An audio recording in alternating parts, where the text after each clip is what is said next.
some new reading glasses. Good evening, everybody. Today is Monday, November the 3rd. It is the eve of Election Day, which will be tomorrow. Just as a point of reference for everybody to go out there and vote. We'll hear about it a couple of times this evening. With that, I will turn it over to Wayne for the pledge. Thank you, Mr. Mayor. We're going to do the Pledge of Allegiance. Walter here was good enough to remind me that he has the words on his iPhone in case I can't remember them, but I do think I remember them. So if everybody would join me. I pledge allegiance to the flag of the United States of America and to the republic for which it stands, one nation under God, indivisible, with liberty and justice for all. Thank you, Wayne. Now I'm going to read a Veterans Day proclamation. Whereas November 11th is the anniversary of the armistice signed by the Allies and the Germans in 1918, which ended World War I after 4 years of conflict. And whereas President Woodrow Wilson issued the first Armistice Day proclamation in November of 1919 and set the tone for future observations by observing that, to us in America, the reflections of Armistice Day will be filled with the solemn pride and the heroism of those who died in our country's service and with gratitude for the victory, both because of the thing from which it has freed us, because of the opportunity it has given America to show her sympathy with peace and justice in the councils of the nation, and whereas the name was changed from Armistice Day to Veterans Day by an act of Congress in 1954, when then-President Eisenhower called on citizens to observe the day in honor of all who have served in America's wars through the years, and whereas more than 135,000 veterans of the nation's military reside in Idaho, and almost 5,000 of them live in our area, whereas the Veterans Assistance Program at the University of Idaho is committed to helping student veterans and their dependents succeed, and whereas our nation is indebted to the servicemen and women who have made great sacrifices, endured long absences from loved ones, and suffered injury or death to protect our homes and families, and whereas Idaho National Guard 126th Engineers in Moscow were organized and federally recognized on April 26, 1929 as Troop K, 116th Cavalry, and an element of the 24th Cavalry Division, and whereas then converted and redesignated Battery F, 148th Field Artillery, Moscow was first inducted into federal service September 16, 1940, and inactivated December 31, 1945 in Japan, and whereas through many destinations and period of active federal service with campaign credit in World War II, and most recently as part of the 116th Engineer Battalion mobilized to support Operation Iraqi Freedom, the 126th Engineers have served their community and country, and whereas Veteran Day is an opportunity to honor our nation's veterans and the 126th Engineers for their sacrifices, now therefore I, Bill Lambert, Mayor of the City of Moscow, do hereby proclaim November 11th, 2014 as Veterans Day in the City of Moscow, and I urge all citizens to reflect upon the sacrifices made by America's military personnel to preserve and promote enduring peace around the world. With that, we've got a special guest with us tonight, Sergeant First Class Chad Crosby from the 126 Engineers. I'm going to be giving a proclamation to. As well, we should have had Don Meyer from the VFW. I do not see Don here, but Sergeant Crosby, if you'll come up here, please. Here is your.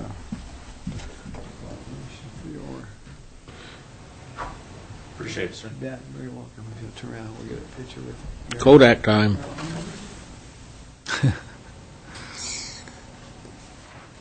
Sergeant Crosby, would you like to say a few words? I'd like to take this opportunity to introduce myself. Like I said, Sergeant First Class Chad Crosby. I don't think they mentioned it in there, but when we deployed to Iraq, we were Bravo Company 116th. That might ring more of a bell to you guys. Sergeant, could I be speaking to the microphone? So when we deployed to Iraq, we were Bravo Company 116th engineers, and we were combat engineers at that time. And since then, 2006, we redesignated to the 126 engineers and are now horizontal construction. If you guys come by the armory, you see all the scrapers and dozers and all that good dirt work stuff. So I just noticed I wasn't right in there, so I wanted to bring it up. And facility manager here at the Moscow Armory and the operations NCO. So if there's any issues with us or you need our assistance in any of your projects due to lack of funding and all that, it can be requested through the channels, and maybe something we can work with together in the future. Thank you, Senator Crosby. Thanks for having me. You're very welcome.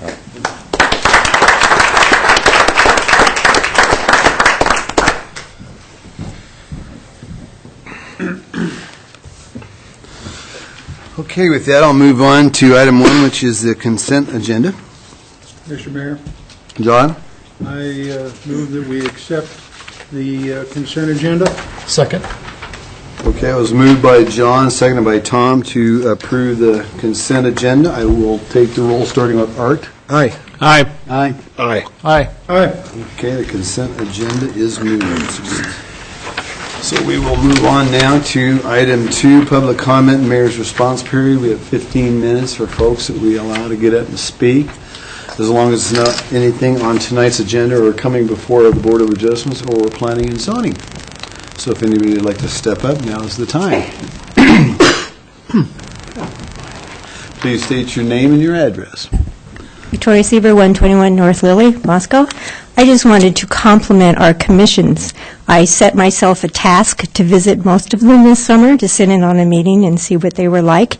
And I was very impressed with the knowledge base and their enthusiasm and the projects and events that they work on. It's one thing to see a report here, but another to sit in on a meeting and see all that live action happen. And they're a great resource. I was very impressed with what goes on behind the scenes, and I just wanted to mention that. Thank you, Victoria.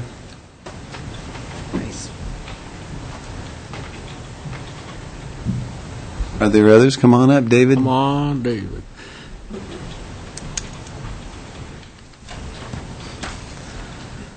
As most of you know at this point, I think there are several things that I think it's important that the citizens of Moscow have refreshed every once in a while in their minds in regards to ordinances that have been passed over the last few years. And so it's time to start looking at some of those again. I thought tonight I'd ask about what's happened with the noise ordinance. So I have the following questions which I would like to be answered sometime. How many noise complaints did the city receive in the past fiscal year? How many citations resulted from those calls? And what was the outcome of those citations? Thank you. Thank you, David. Gary? Oh, David, would you please state your name for the record?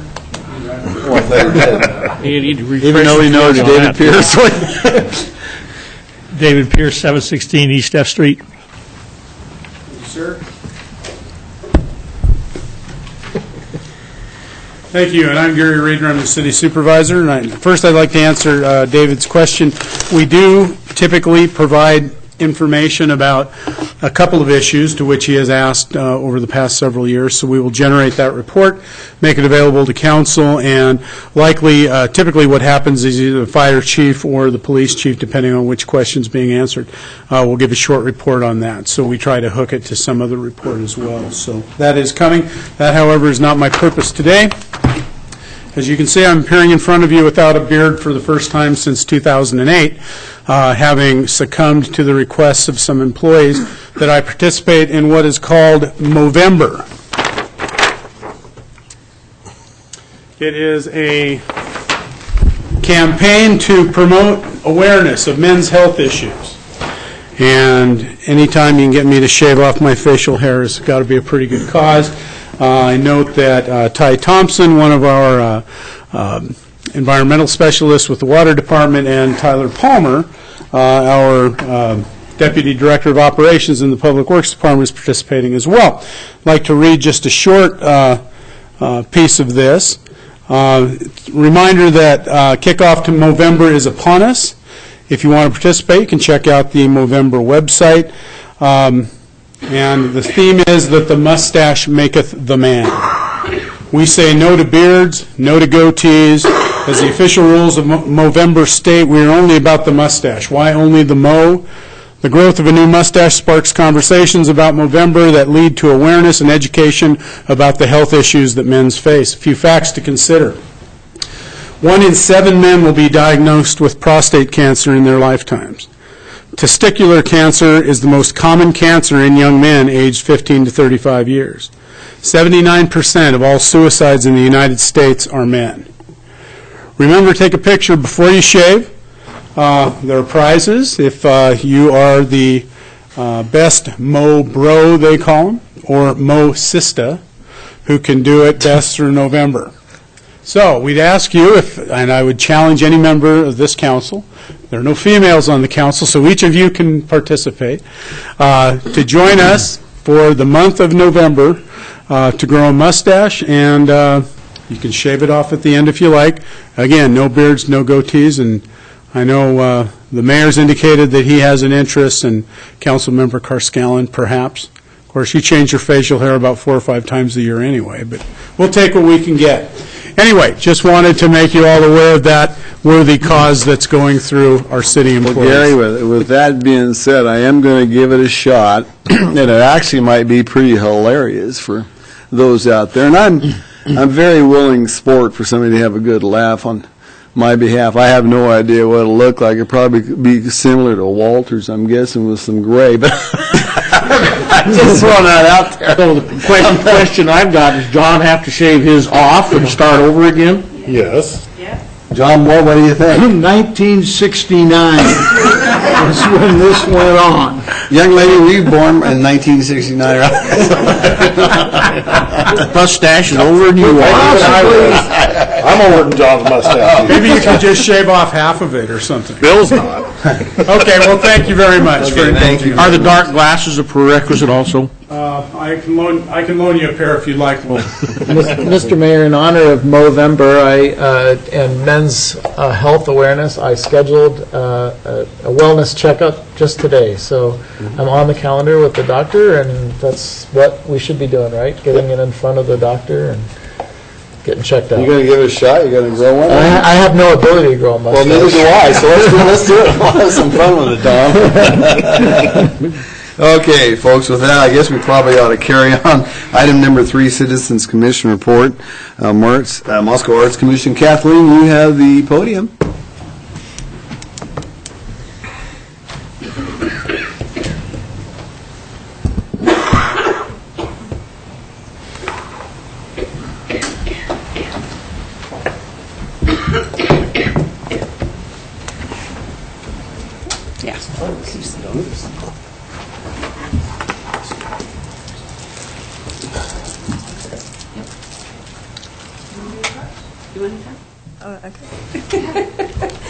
All right.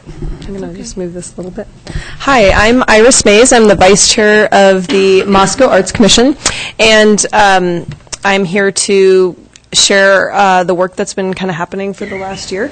And Robin Olgren, who's our chair, wished to be here but had a previous engagement that she could not avoid. So she offers her apology, and I'm here instead. So, did you have anything you want to say? Okay. Well, so this is the list of the commissioners, and this is probably the fullest board that we've had since I've been on the Art Commission for 3 years. And we have a great cross-section of folks in the community, and we do have one vacant seat. So if anyone knows of someone who's willing to serve on the Art Commission after this presentation, hopefully you'll have a good idea of what we're doing and could get some people involved. Our council liaison is Dan Carscallon, and then I'm standing with Kathleen Burns. Everyone knows Kathleen, the city arts director. And anything else I should say about any of our members? Mackenzie is our volunteer from high school. Yeah, so Mackenzie, Dan's daughter, has been serving to bring in that youth voice, and that's been really wonderful to have her presence at our monthly meetings. We have 4 committees. This isn't the latest version. I'm just going to say that. But So we have the Art Walk Committee, Community Outreach, Public Art, the 3rd Street Gallery. We have a Plein Air Committee, and also the Mayor's Arts Award Committee. And I'll share a little bit of some of the things that all these committees are doing. Yeah, this is not the latest version. Okay. That's okay. We'll just go with it. So this is some of the statistics from the Art Walk that's been going on for about 8 years and has become very well attended, very successful. And this is a great example of how the Art Commission collaborates with the local businesses and how a small event has grown into a big event and has a lot of economic impact, actually. So, what are you saying? Yep. So this is important because we formalized a new subcommittee for Art Walk this last year.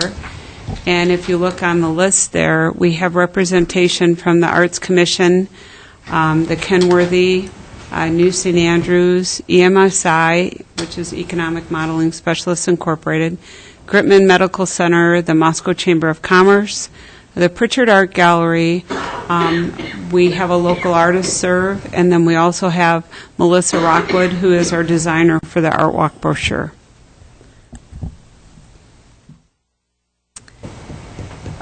So the Community Outreach Committee has, these are some examples. They started a first Thursday about a year ago, and so that is kind of to take that energy from Art Walk and spread it throughout the year so we can have events, every month where restaurants get a little more attendance and we get more people downtown and out and about.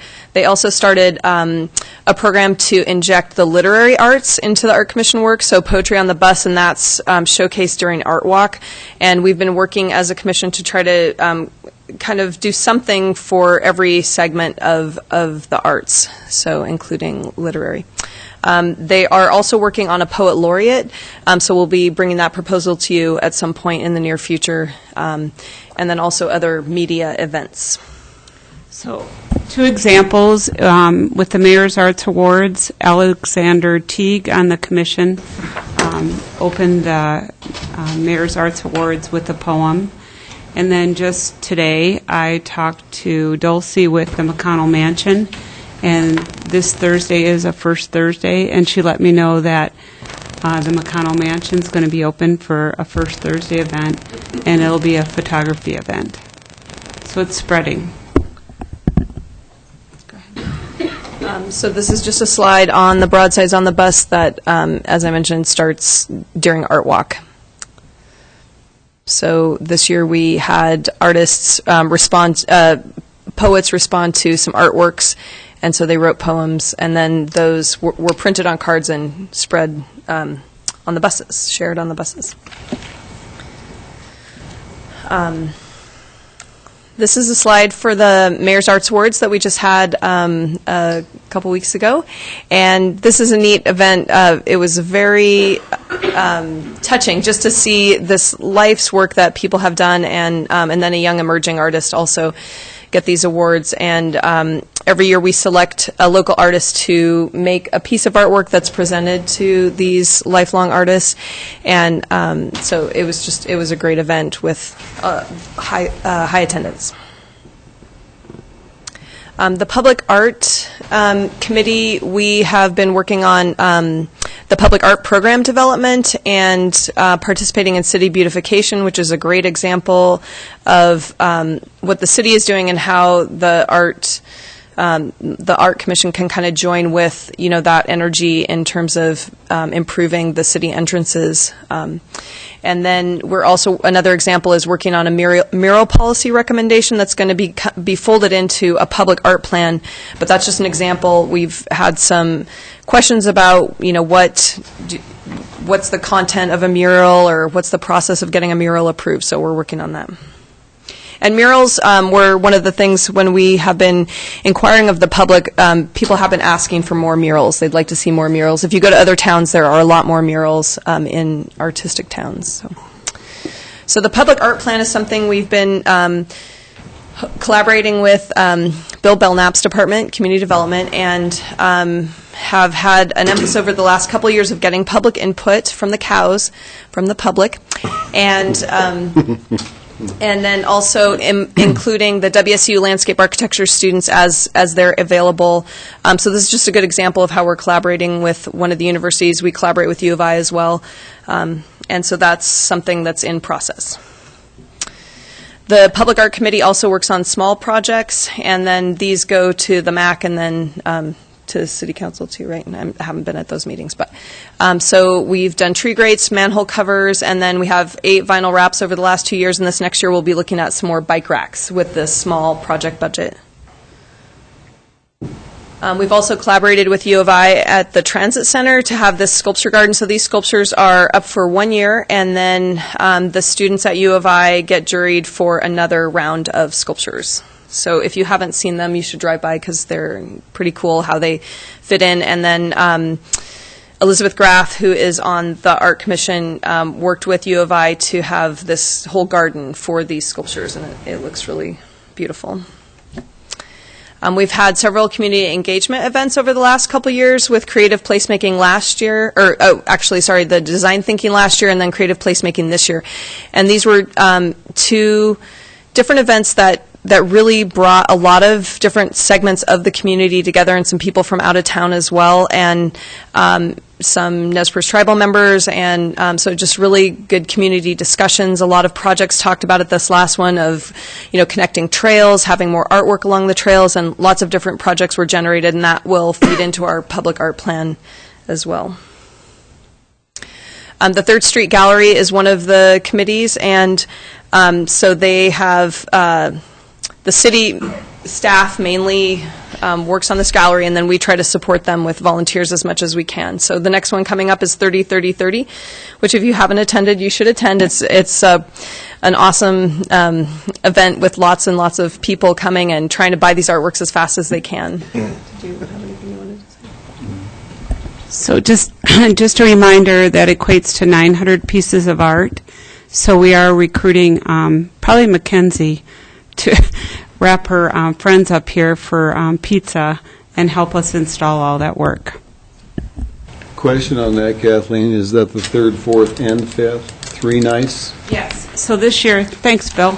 This year we changed it up a little bit. We heard from the artists and we heard from the customers in the community, and they wanted to see panels of specific artists with all their work put together.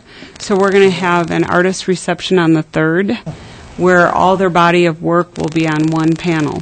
So then citizens can see one artist panel at a time. And then the 4th and 5th, all the artwork will be re-scrambled.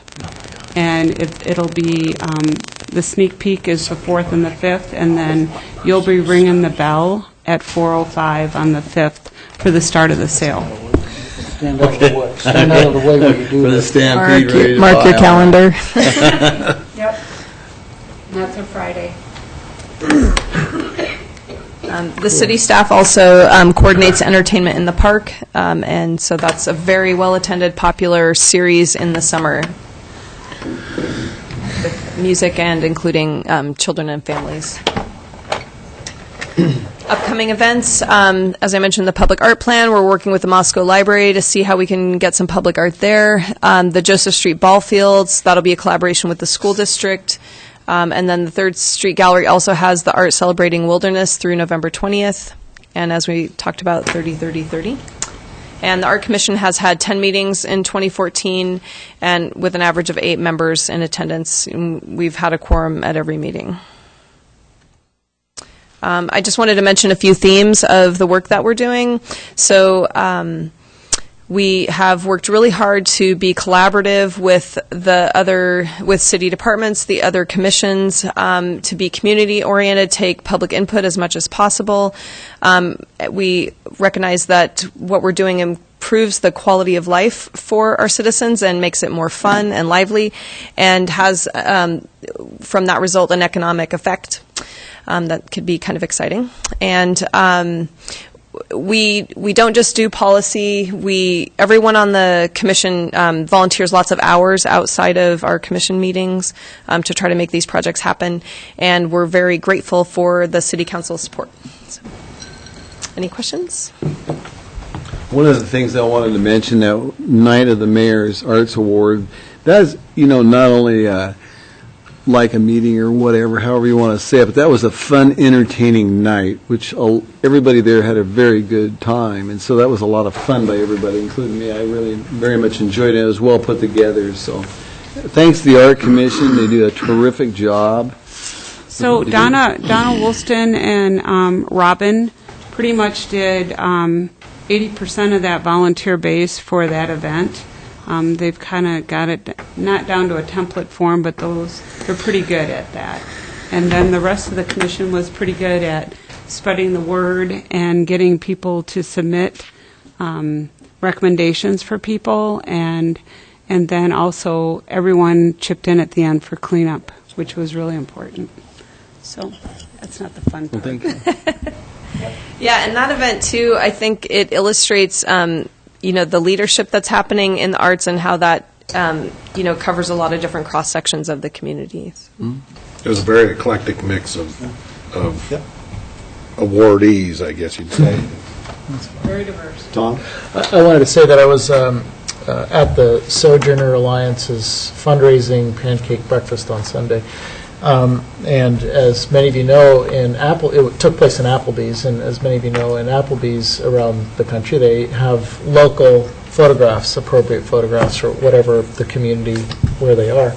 And one of the pictures on the wall that I was impressed to see that they had up already was a picture of the Helioterra.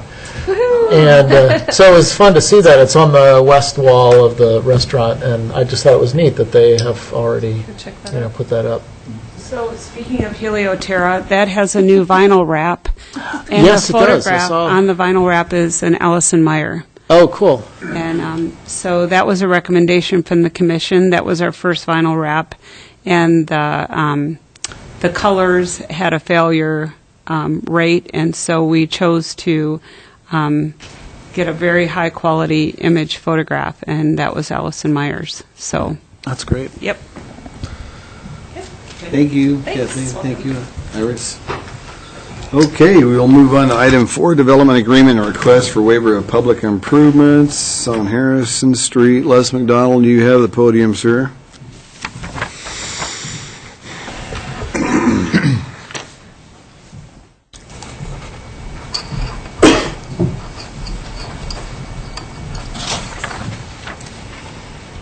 Mayor Lambert, members of the council, good evening. Before us this evening is an item related to a project occurring on the Harrison Street in the 700 block. Project for Randy Atwood and Mary Jo Knowles, who I believe are here in the audience this evening with us. The project I'll describe a little bit here in just a moment, but it has a number of items associated with it with respect to public improvements, development agreements, things of that nature. So I'll kind of walk you through what that is all about. Starting out, help orient you just a little bit. This is the aerial map showing the vicinity of the project. Harrison Street, of course, here, running north-south, 7th Street to the north, 8th Street to the south. This red hatched area represents the property that is involved. Currently on the property, there is an existing duplex on the south end, right about here. The north end of the site had a single-family residence on it that has been removed and is the area that a new duplex is proposed. Give you a couple of street level shots from good old Google Earth. This is at the intersection of Harrison and 8th Street. The existing duplex that I mentioned on the south end of the property is right here. And then the property extends to the north up into this area. This is the Harrison Street frontage.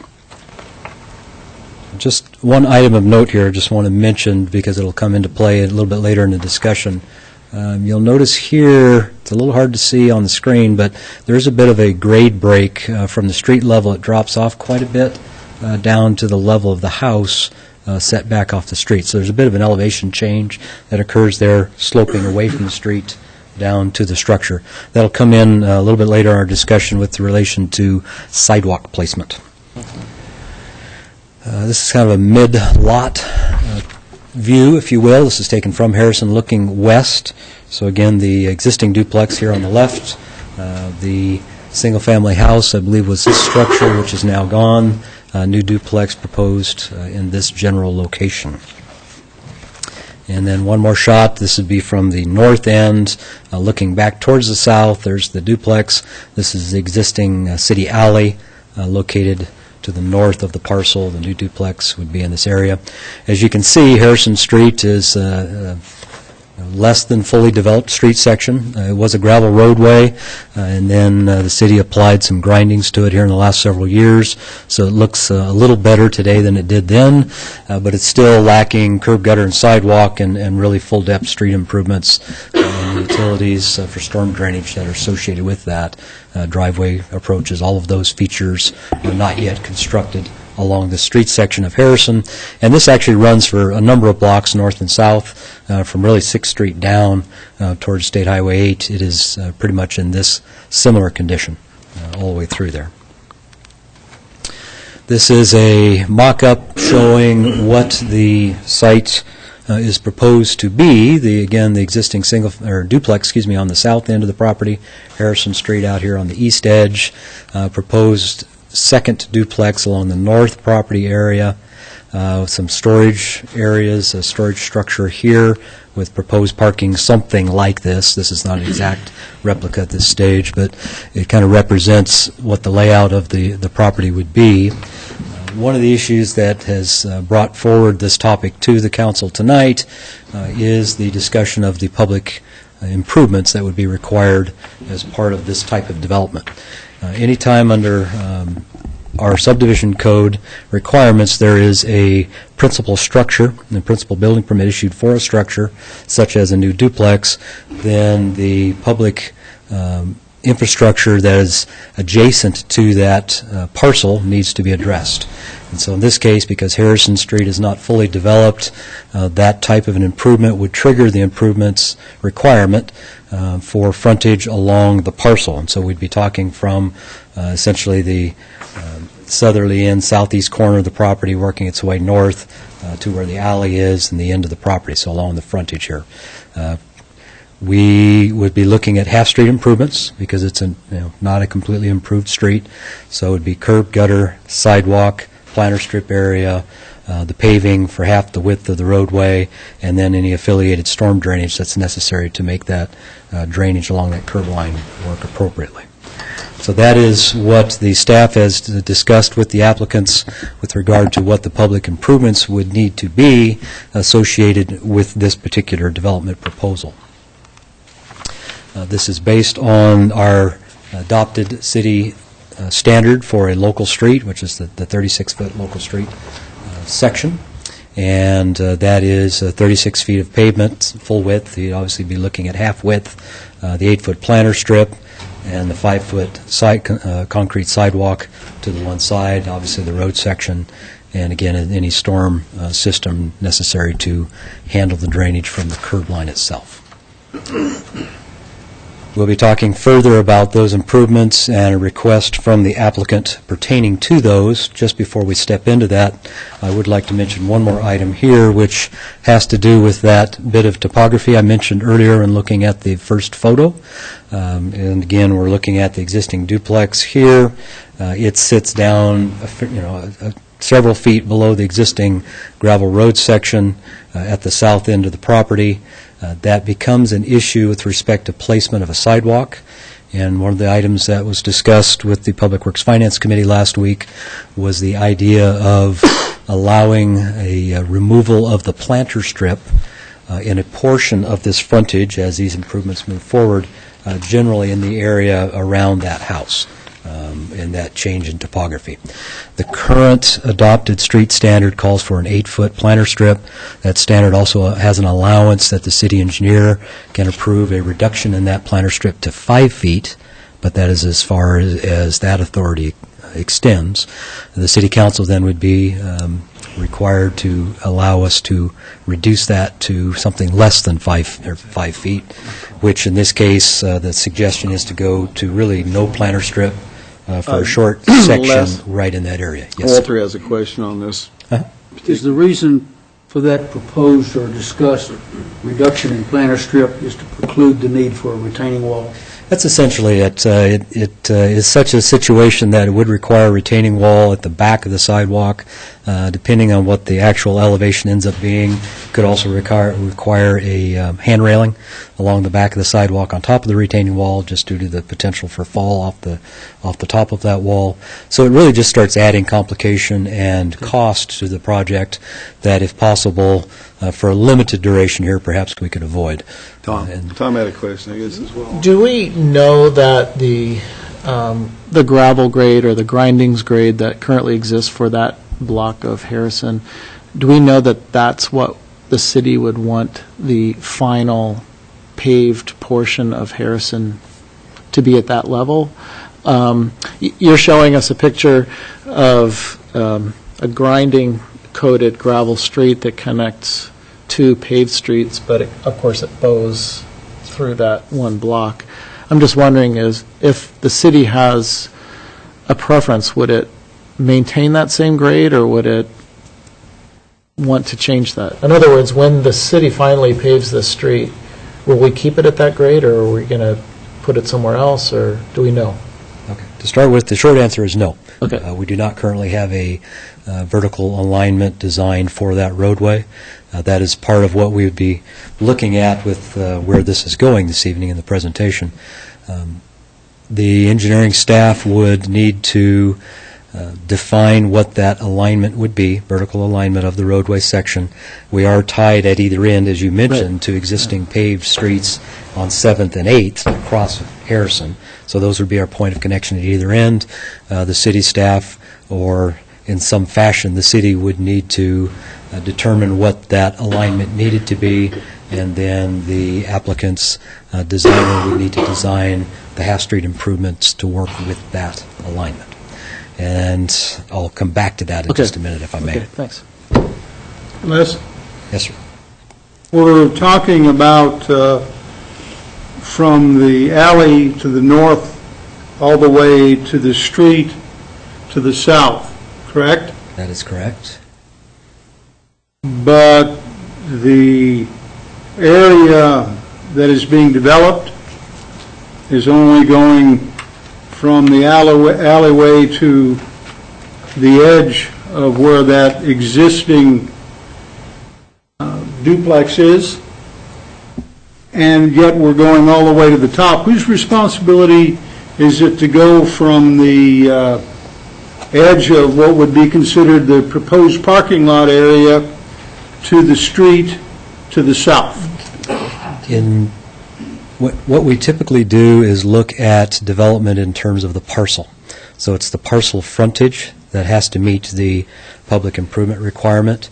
As I understand it, and Bill Belknap can correct me if I get this a little off, in order for the duplex proposed to be constructed on this site, there was a requirement that the parcel on which it sits, which you can see a green line right here, representing that northerly parcel, had to be combined with the southerly parcel, also owned by the applicant, in order to give them sufficient space to have that number of units in this zoning area.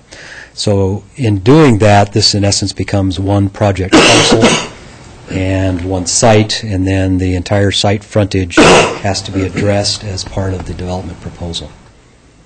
So it would include the entire frontage of this combined lot from the south end to the alley. Okay. So what you're saying is that Atwood and Knowles would be responsible for putting something in front of somebody else's property? They own both of those parcels, and it has been combined into one Okay. parcel All right. under their ownership. All right, so there are a number of items this evening that we need to work on and address. First off, I want to mention that there was a previous application in 2003 to build a duplex at this location by this applicant. At that time, there was a request submitted by the applicant to waive the requirements for public improvement along that parcel frontage of Harrison Street.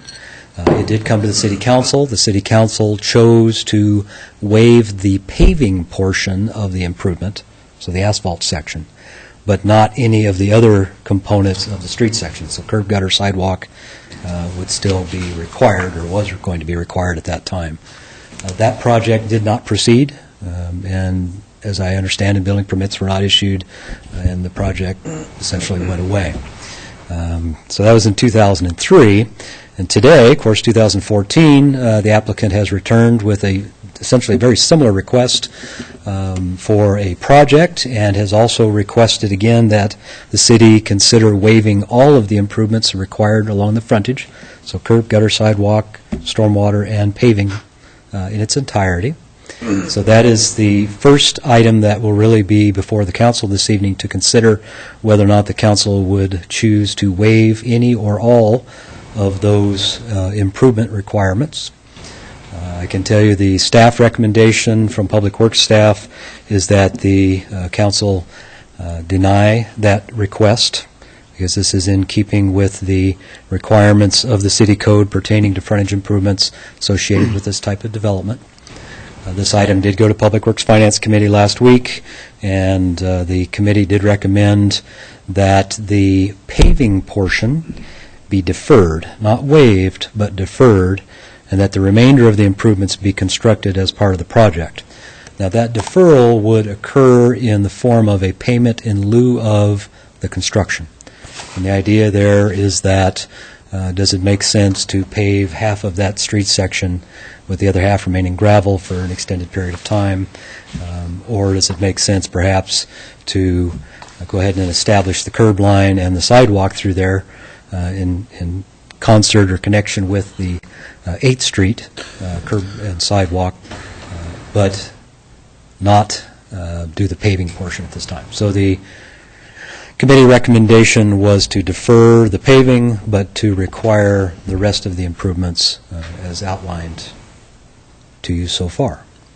So that would be the first item that I believe the council should probably address, whether or not the council desires to waive any or all of those improvements, and if not waive those improvements, is a deferral acceptable to the council as recommended by the committee. The second item is the development agreement, and there's a draft development agreement in your packet this evening. It has been modified since the last meeting to reflect the recommendation of the Public Works Finance Committee. So it does include the deferral of the pavement construction through payment in lieu of construction. And then it has the requirements, as is typically the case in our development agreements, for payment of security for the remaining public improvements if they are not going to be constructed immediately, and there's a desire to have the building permit issued. So it has that, and then it also sets a term for the construction of those improvements as 12 months, essentially the end of October 2015. So that's what's in the development agreement draft that's in your packet this evening. There's a Dan, question. you want to ask a question on that? So we've got two drafts development agreements. Is that the second one or the first one? The first Second. one in the packet order here. Second. It's the second. Which one's which? The original. Yeah, this was going through the modifications late last week, and I believe the second one is the final version. Is that correct, Stephanie? Yes. Scott just included the one that he brought to the committee initially, All right. along with the... Okay, so it is the second one. So it would be the second one that is in there. So the first one was what they brought to the committee last Went to week, is that what committee. you're talking about? And then since then, there was a new one that was updated based on what the committee's recommendation was from last week? That would be correct. Walter, you had something on that? Yeah. Yes, sir. Les, could you back up to the sketch showing the curb, gutter, sidewalk, and tree lawn? That one. Up at the top, is that a storm basin? It does appear to be represented that way, yes. Okay. So you mentioned that stormwater improvements would be needed. Harrison between 8th and 7th is, I don't know what the engineers call it, but I call it a saddle. That's down toward the low point of the whole thing, and I don't know that you know the answer to this. Is there stormwater in that alley? I do not believe there's stormwater in the alley. There is stormwater in the street, in that general vicinity to the north, as I understand it. Obviously, the final design of that will have to be sorted out yet. There is a general grading to the north, I believe, in that area. as I recall. Yeah, pretty good. I believe it goes downhill to the alley and then starts back up again. If you go back to one of your photographs, your northwest photograph. That would be, I believe, about right. So it's One- coming one- downhill from the south, which is here, There's something in down the to this street. point. Manhole If cover. we go one more back, you can see, looking north, yeah, there is a low area generally down in there. Okay, So roughly in the area of that alley, and I believe there are some storm facilities out in that area. thank you. So then the final item, which I touched on briefly, is the tree lawn. If the council would care to approve or not the proposal to allow that tree lawn essentially to be removed in that area where we have the topographic challenge at the very south end of the lot in the vicinity of the existing duplex. So those would be the three things that I believe the council would need to address this evening. So just to remind you, the I'm waiver. sorry. You lost me on that last one on the tree lawn removal. sorry. You want to go back over that again, please? Okay, well, let me just pop back to this for just a moment. At that south end of the frontage that we're discussing, where the existing duplex is located, there's that bit of a drop-off from the road area down to the house. And in order to install the 8-foot or even a reduced 5-foot wide planter strip, we're looking at perhaps a fairly extensive retaining wall and possibly a handrail system at the back of the walk. Staff has suggested that in that area, generally shown here by the red circle, generally in that area, that we would not have a planter strip and bring the sidewalk right to the back of the curb for a limited distance. Keeping that as limited as we can, because we really do want to have planter strips everywhere we possibly can. This is a location, just with the way the topography is, if we would allow a limited section without planter strip, I think it would be beneficial for the applicant in this case. Okay, so what we've got here is council's got three different decisions. The first being the waiver letter on public improvement. The secondly would be the development agreement, the second one that was in our packet. Correct. And the third one would be the limited tree lawn. That is correct. Walter, you were chairing Public Works and Finance on this. Yes, sir, I was. Thank you. As Les has already indicated, this was brought to us last Monday, and the three-member committee made the recommendation to, without saying so, to follow the same direction that the 2003 council had taken, which was curb, gutter, sidewalk, and defer the street paving. I'll let the other members of the committee speak from their perspective, if you don't mind. But what I would say would be that I have a problem with cities waiving requirements for two reasons. One, in some cases, and I'm sure we do a much better job, but in some cases I've seen cities that once they end up in a situation of needing to have those improvements made, can't either find copies of the agreements, can't remember what everybody said they would do and when, and the new property owners say, well, you can't put it on me because I didn't own this back when y'all did whatever you can't remember you did. For that reason, I'm a proponent of making these improvements as we go along, even to the extent that they may end up in the middle of an undeveloped block. Someday somebody can build to it, and we have to trust Public Works and Engineering departments to situate it in such a way that they can be tied to.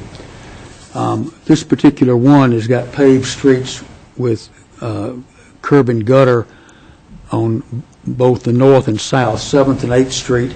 It's got an established alley grade at the bottom of the saddle, and engineering has indicated to me that given a little time to do it, they can come up with a curb line, if not a full street cross section.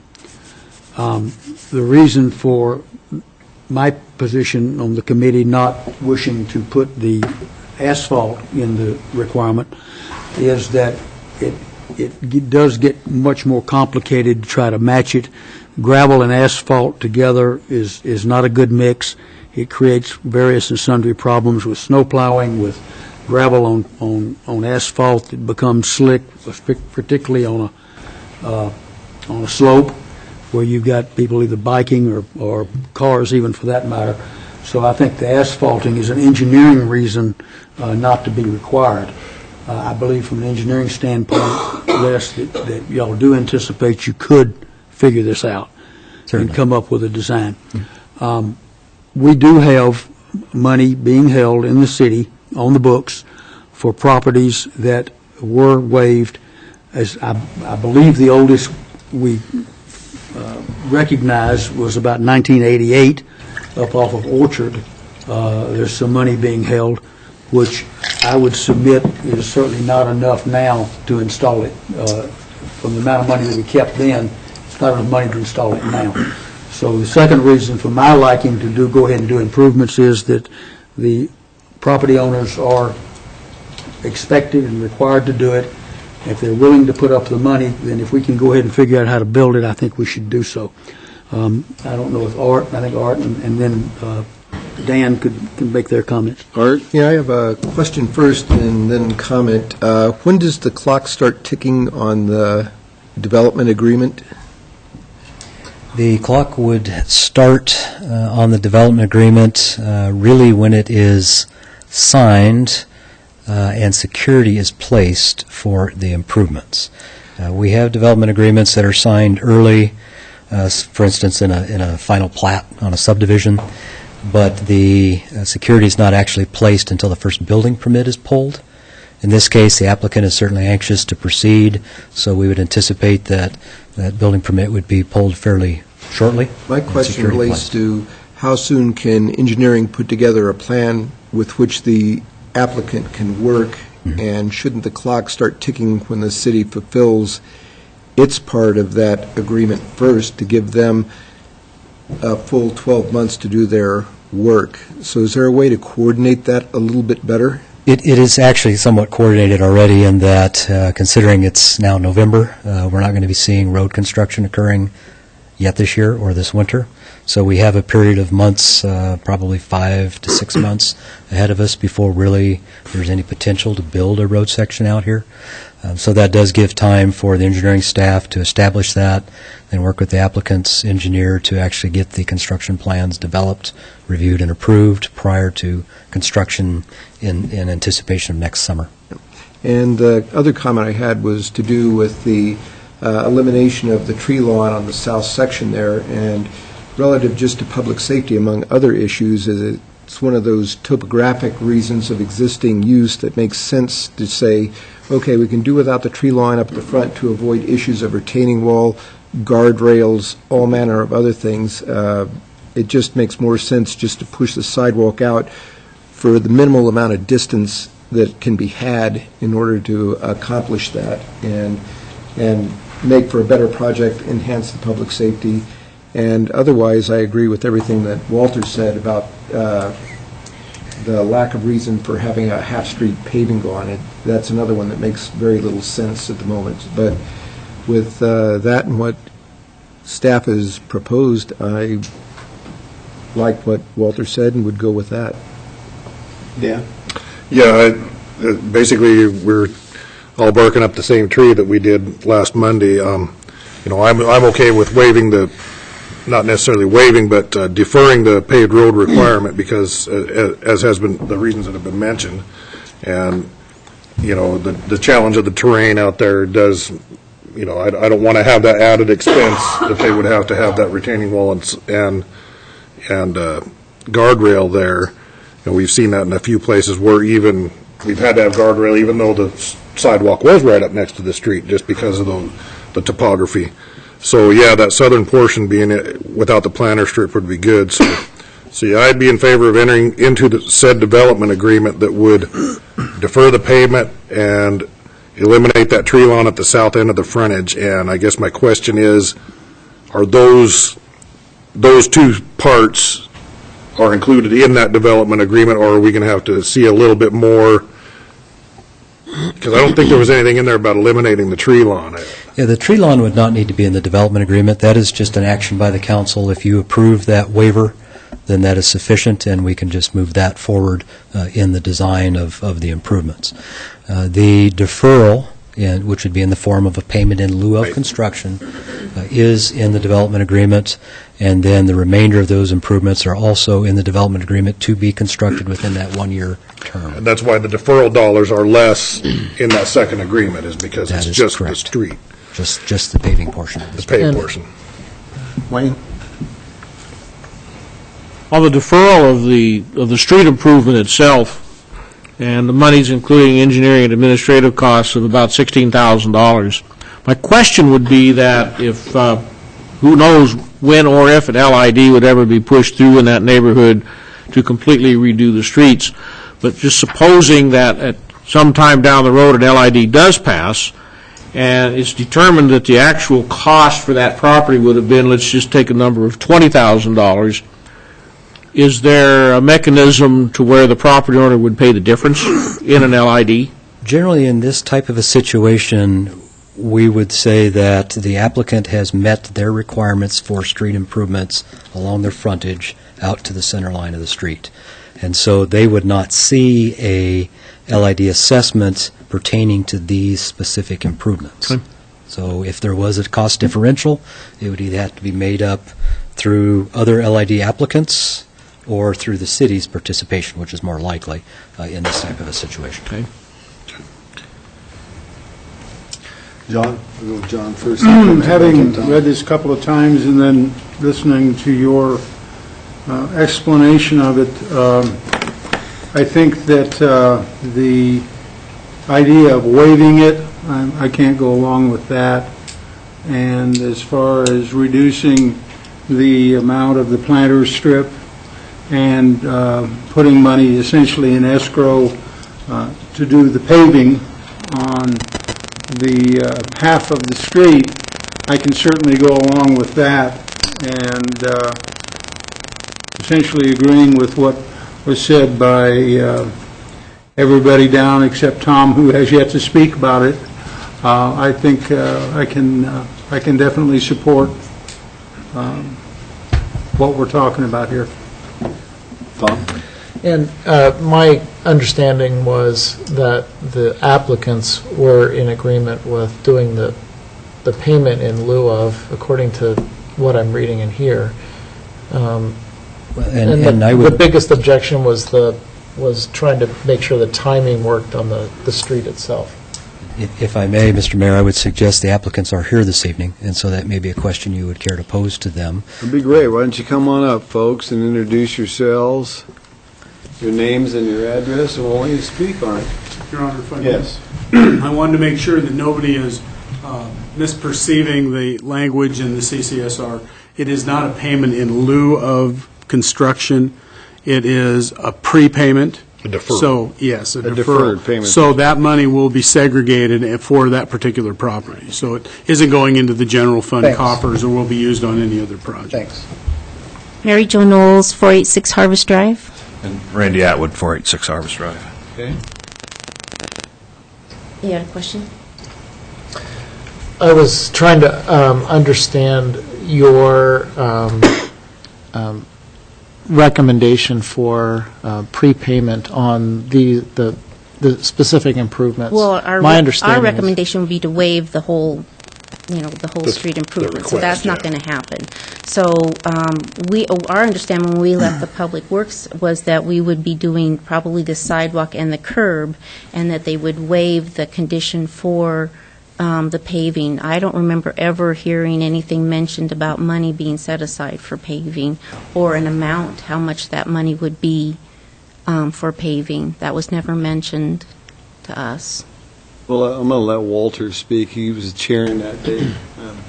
Yes, ma'am, you're correct. We did not speak to it. The city's requirement, and Les can comment if he wishes, the city's requirement regarding this particular piece of property is curb gutter sidewalk and one-half street in asphalt.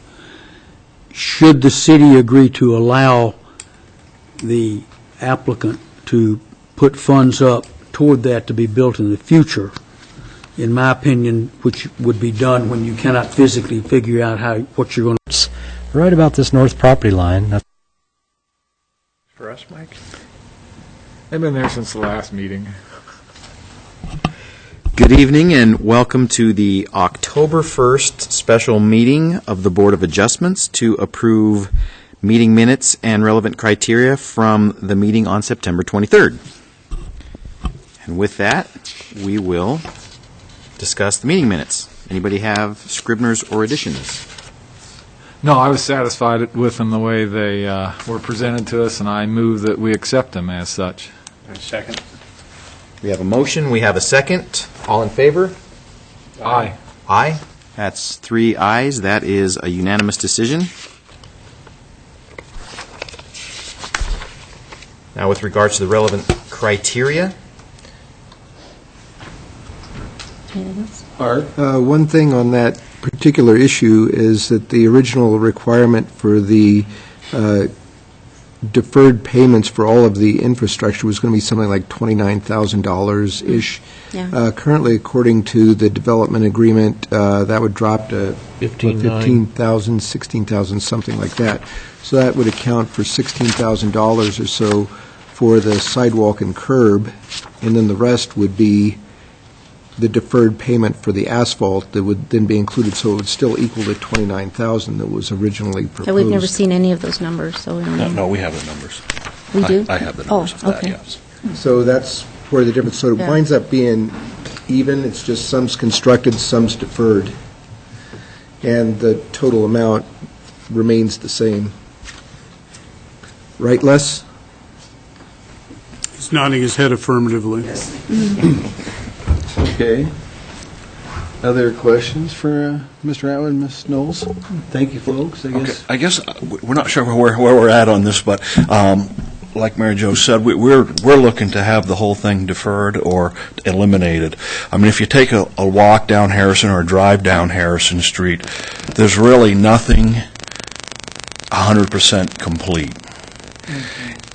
And if you take a walk or drive down, what's going to happen is, what if we were to do this sidewalk curb, it's just going to end up looking like the rest of Harrison Street, which kind of looks like an alleyway. So it seemed it would make more sense to, and I know the city doesn't enforce LIDs, but at some point I would assume Harrison, being a kind of a major street from Troy Road to 6th Street, would be, taken care of as far as all new sidewalks, curbs, new paving. This is it just doesn't make really any sense to do anything at this point. It's probably more sensible to do it all at once, so it's all done the right way, engineered the right way, at the right levels, etc. I guess that would be my only comment. Okay, thank you, folks. Question for Les, I guess. Question for you, Les? What about the idea of putting money, collecting the money that would be used for improvements and putting it into the fund that would do the street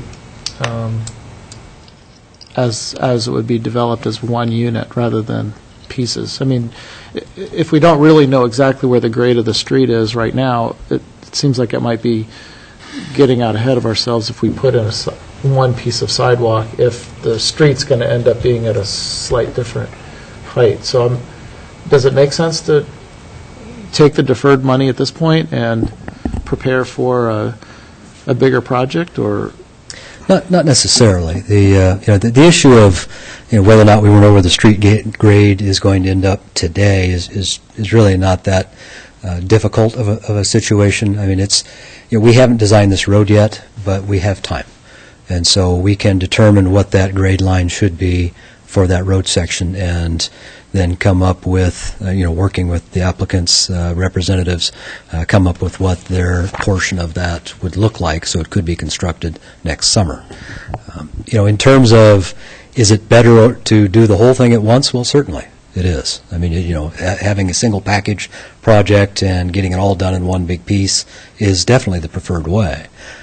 But we're not likely to see that in the near term unless, as was mentioned, there is an LID perhaps formulated for this section of street. We haven't seen much interest in LIDs over the last 6 or 7 years during the financial crisis that the country had. And so, we're not having people knocking on our door saying, hey, let's get started on one of these. So I really don't anticipate that would occur for some time. Now, the issue that you were getting to is, would it make sense to defer all of the improvements and take a security amount towards that construction in the future? That is a possibility, and that's something that the city has done in the past. Councilmember Steed referenced that we had some on file already, and as I recall, they actually started probably in the late 90s, I think was the oldest one we saw. And there were a number of them up through about 2005. And then we stopped taking funds instead of having the improvements constructed because we were seeing the price escalation get out of hand. So if we took money this year, even with the contingencies attached, within a year or two, the cost of building that far exceeded how much money we had on hand. And that's certainly going to be the case with any of those payments that were made back in the early 2000s. Now, in the last year or two, things have toned down a little bit, and we have accepted payment on 2 properties up on North Mountain View in the vicinity of the Hamilton Rec Center for some limited improvements up in that area on the west side, a couple of homes over the last 18 months or so. So that is a possibility. We're probably in a better position today than we were in 2005 with respect to escalation of pricing, but it's still rising. And so how long would it be before we would come back in and do a full block project? And if it's 3 years, 5 years, 8 years, again, we're in a situation where the funding is not going to be adequate. So then a follow-up, can I ask a follow-up then? Sure. So if we were to do the agreement here and collect the money and then do the sidewalk later as the city doing the sidewalk, that might be more expensive than just saying, well, if you go ahead and put the sidewalk curb in, you might get a better price for it. Well, certainly it'll be more expensive in 2018 than it will be in 2015. I can pretty much guarantee that. And so it just becomes a question of timing and how long that money holds its value for this particular improvement. And the further out we go, the more the city will probably end up having to make up to make these improvements happen. Dan. Thanks, Bill. Yeah, I can appreciate, the fact that it'd be great to do it all at once and make sure everything lines up and connects. I have confidence that we can design something that we can build to, and honestly, we got to start somewhere. And this just happens to be the place. And with that, I'd like to make a motion that we approve this development agreement for the public improvements related to the construction of the Atwood Knolls duplex, and that in that agreement defers the payment with a security deposit, and that we do design somehow to eliminate the tree lawn at the south end of the frontage. That covered everything, didn't it? The waiver letter, was that part of it for public improvement? To defer the payment but not waive any of the... Doing the development agreement would preclude their request for waiver. Correct. I'll second it. Okay, Dan made a motion to approve it with Art's second. And we'll have some discussion. I know Walter had his hand I just up. wanted to make a comment. Les mentioned that up on Mountain View, this council had, in the last couple of years, waived some improvements. Deferred, not waived. And I am pretty sure that I voted in favor of that. The reason being that we were up on the north end of Mountain View, and that the city's even idea of what the design of that street might be was not solid enough yet that we could require those to be built with much degree of certainty that they wouldn't be in the wrong place. Here you've got, like I said before, curb and gutter at the north and south ends of this block. You've got an alley that exists crossing it. Les has told us this evening that, yes, they can figure out where that curb line and sidewalk need to go, and for that reason, I will vote in favor of the motion. Wayne? Well, I have mixed emotions both directions on it. I don't like piecemealing. I'd like to see the whole thing built at one time. I'm concerned that for all these years, as long as that street and that neighborhood has been there, that there's been no request for an LID. The city does not force LIDs as a rule. And so, at the same time, it's an optimal time to go ahead and begin some development within that neighborhood, and who knows but what it might spur the request for some LID.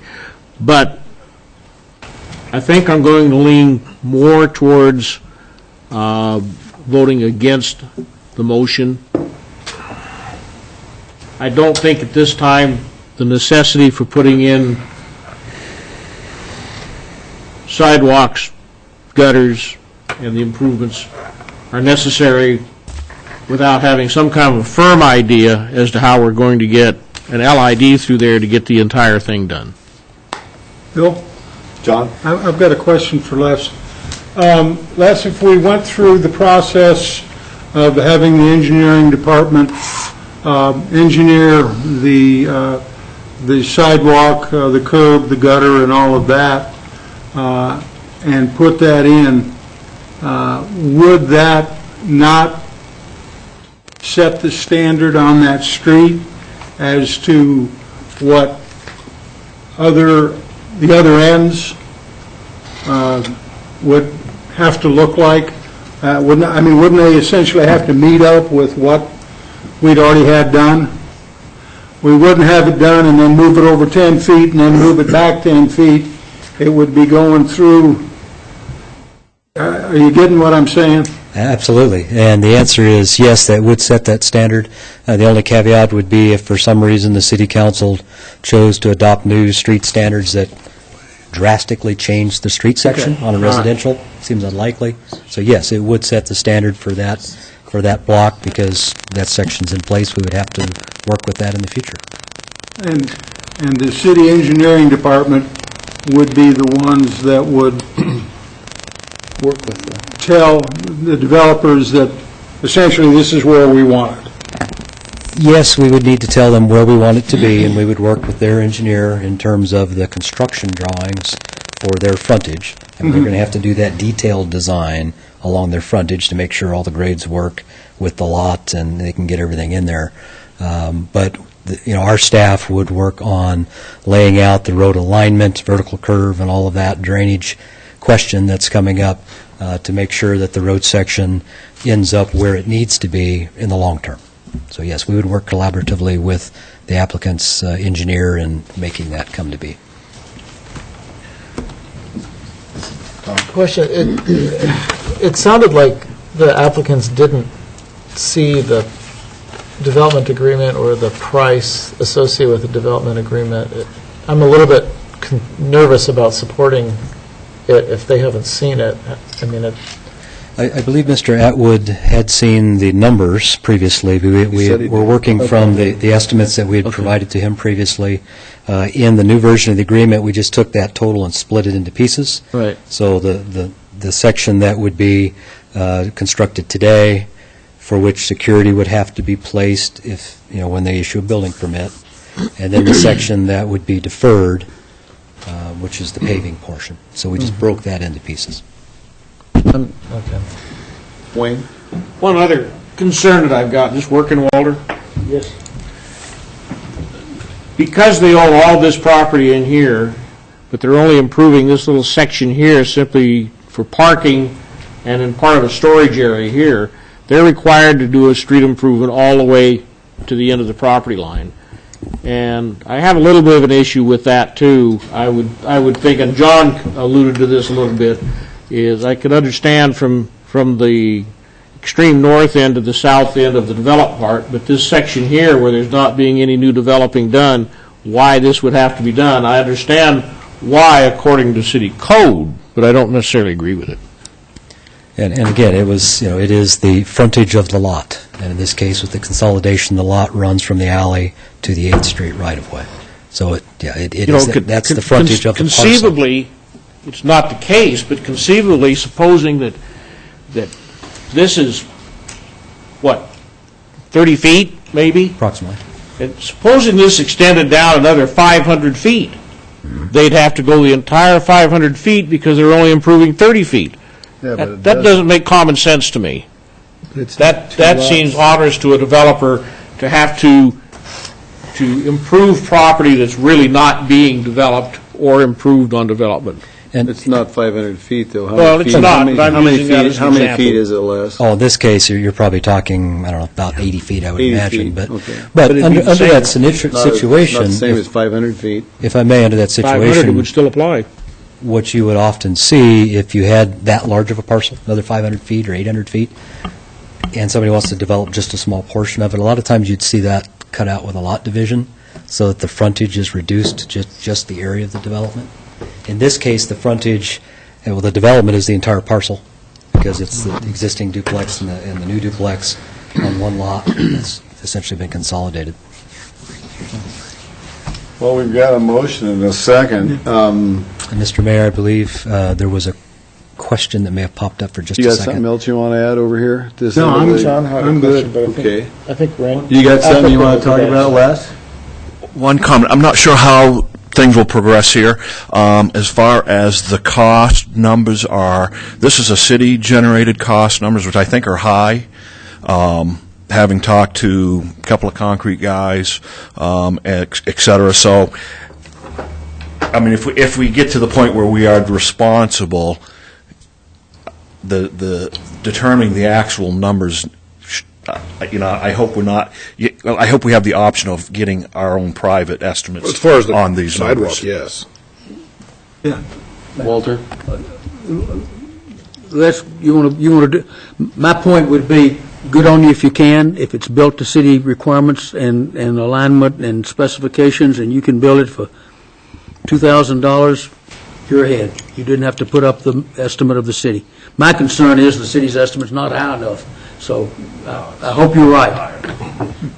And if I may, the numbers that are here are based upon the city's history of these types of improvements over the last number of years.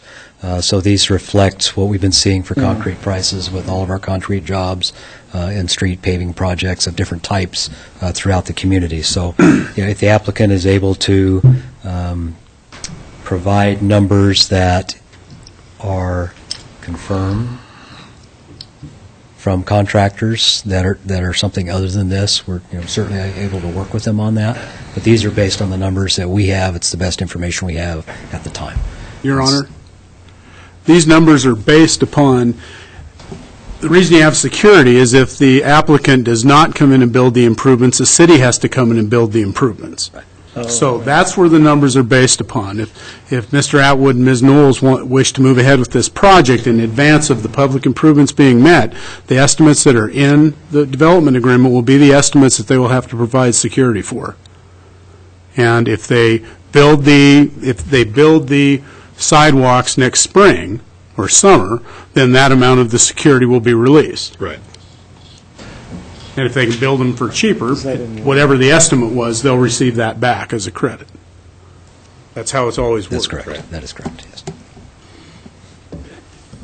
You done, Les? You got other things you want to throw out to us? I'm done. Okay. Here's what I'm going to try. After all that discussion, this motion was approved by Dan, or made by Dan, seconded by Art, and it was to approve the development agreement and eliminate tree lawn. Right. With that, the waiver letter is gone because of what the development agreement says. Is that correct? That is correct. We got that right? So everybody's on board with it? Except for the eliminate the tree lawn, it's eliminate the tree lawn only in the southern section On for the the southern distance On the required southern- for topography reasons. In the Right. discretion of the city engineer. Yeah. Yep. We're good on, we'll start the roll with John. Aye. No. Aye. Aye. No. Aye. Okay, it passes 4-2-2. So, motion's been approved. We will move on to the next one, which will be number 5, Downtown Public Restroom Project, Dwight Curtis. You have the podium, sir.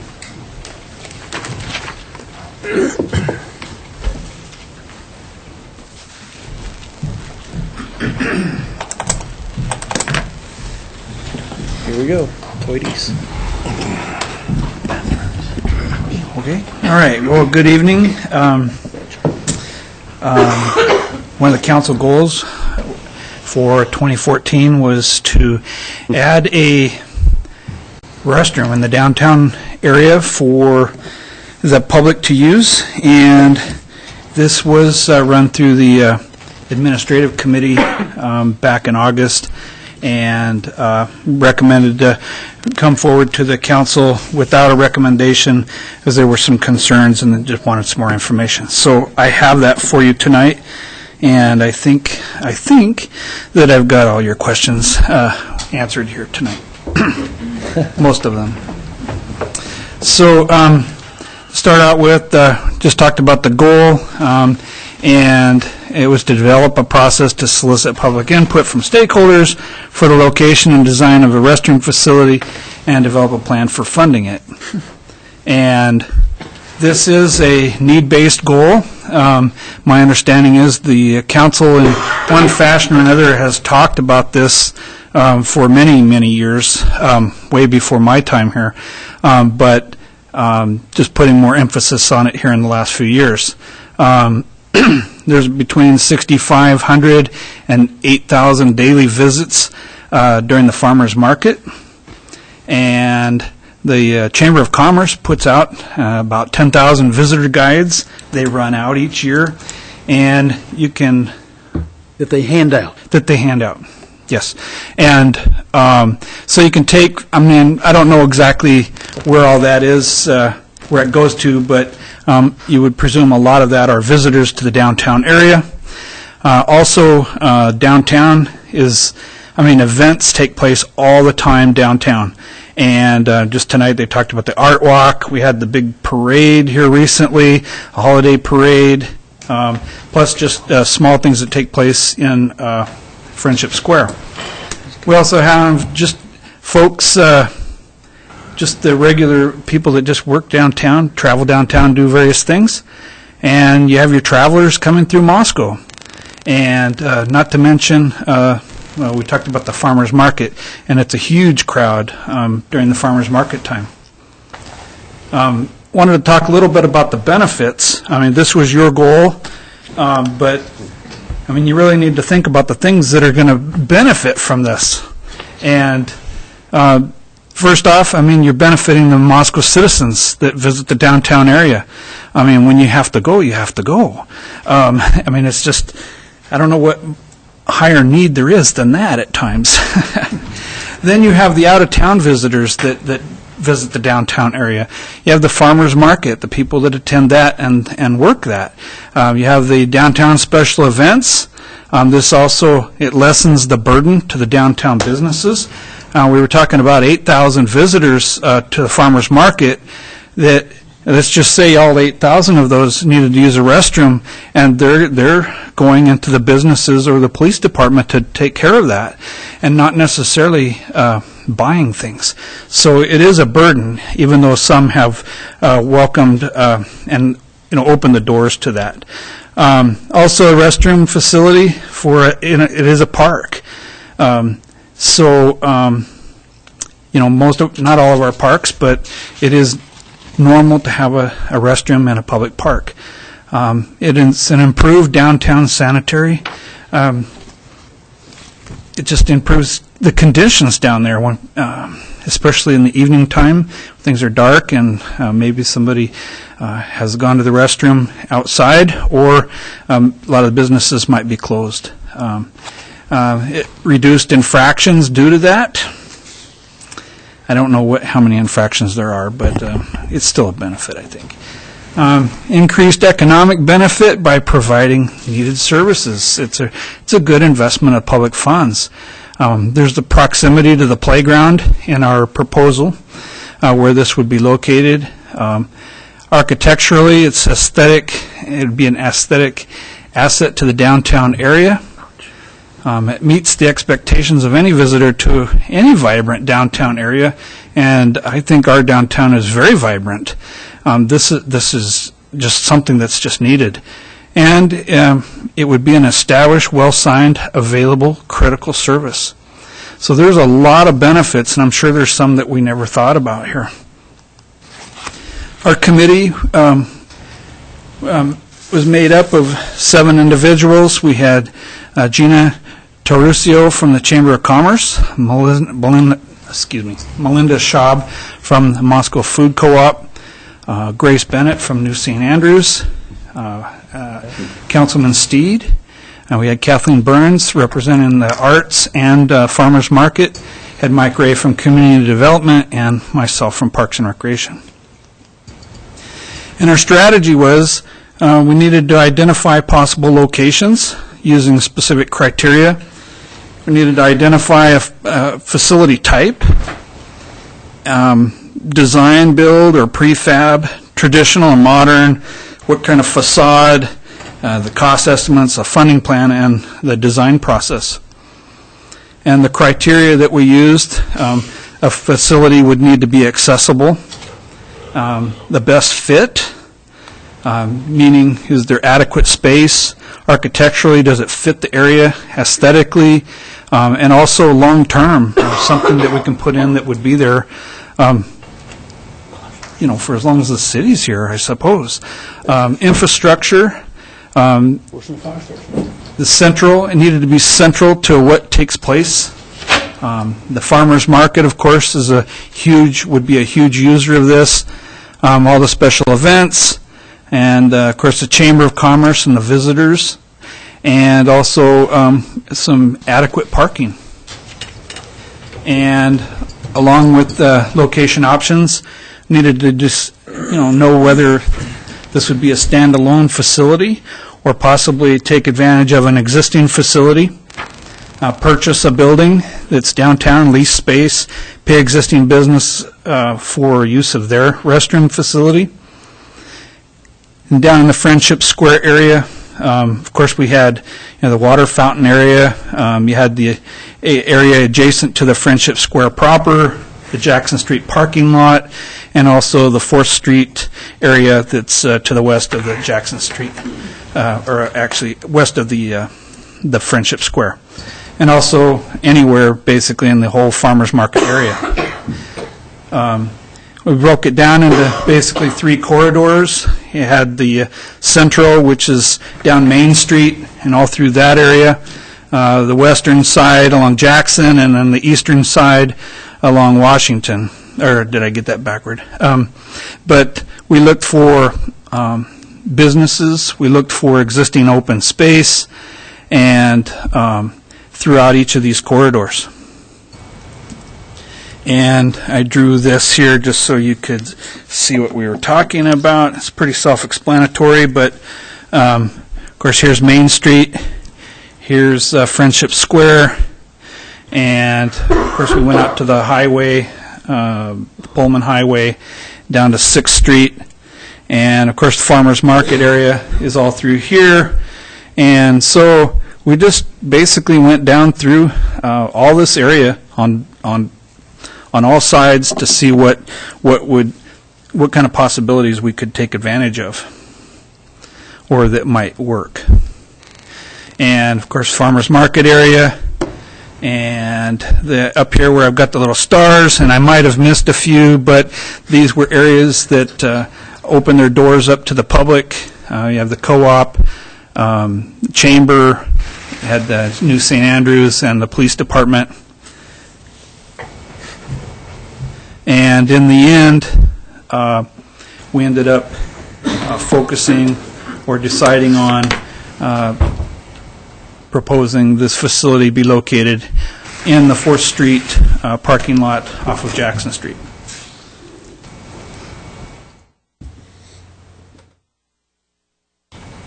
This is just a drawing, a little different drawing of the same.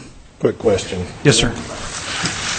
Why are we one space down from the end of, no, back to your deal there. You're leaving a parking place, I guess that's east. Why is that? We needed enough space, and that's not exact. It's the best I could do on my computer, but needed enough room there for the larger trucks to be able to get around. This facility will have, of course, some overhang and things like that, so we had to move it back. There are a lot of trucks come in into the alley, forth and turn into the alley, supplying the restaurants. A little more room to turn. Well, just giving them room. Yeah, and exact location would be, we'd have to have our engineers and people that makes sense. know that. This here is the sidewalk that, if you come back where the camera is, you're getting toward where the playground is, looking west, and it's an extra wide sidewalk. I believe that's 10 feet, and the parking spaces on the right-hand side are extra deep as well. I mean, you can put a U-Haul truck in those as compared to the others on Jackson Street. So there was some room to play with there, plus as far as pedestrian traffic, you just have a lot more room here to work with and people to be able to get back and forth without a restroom facility interfering. Plus, it's a major corridor to across Jackson Street as well. This is just another view. I'm at the playground here, I believe, and over here is that spot. There was concern. Unfortunately, the storage trailer is there. That is a temporary facility. It can be moved. It's farmer's market. For farmer's market, yes, I'm sorry. Gone now. There was concern that it possibly could block the view, so people might not know where the restroom facility is. But, I mean, naturally, we would sign this place so that it really wouldn't matter what was there. We would still, people would still be able to find it. Here's the looking east, and that's where the fountain is. And, of course, we talked to the various businesses all the way through. At the time, Hyperspuds wasn't really excited about having a restroom facility right outside their door. And this has nothing to do with the fountain itself. It's just a bathroom right outside your business. Isn't necessarily an exciting thing.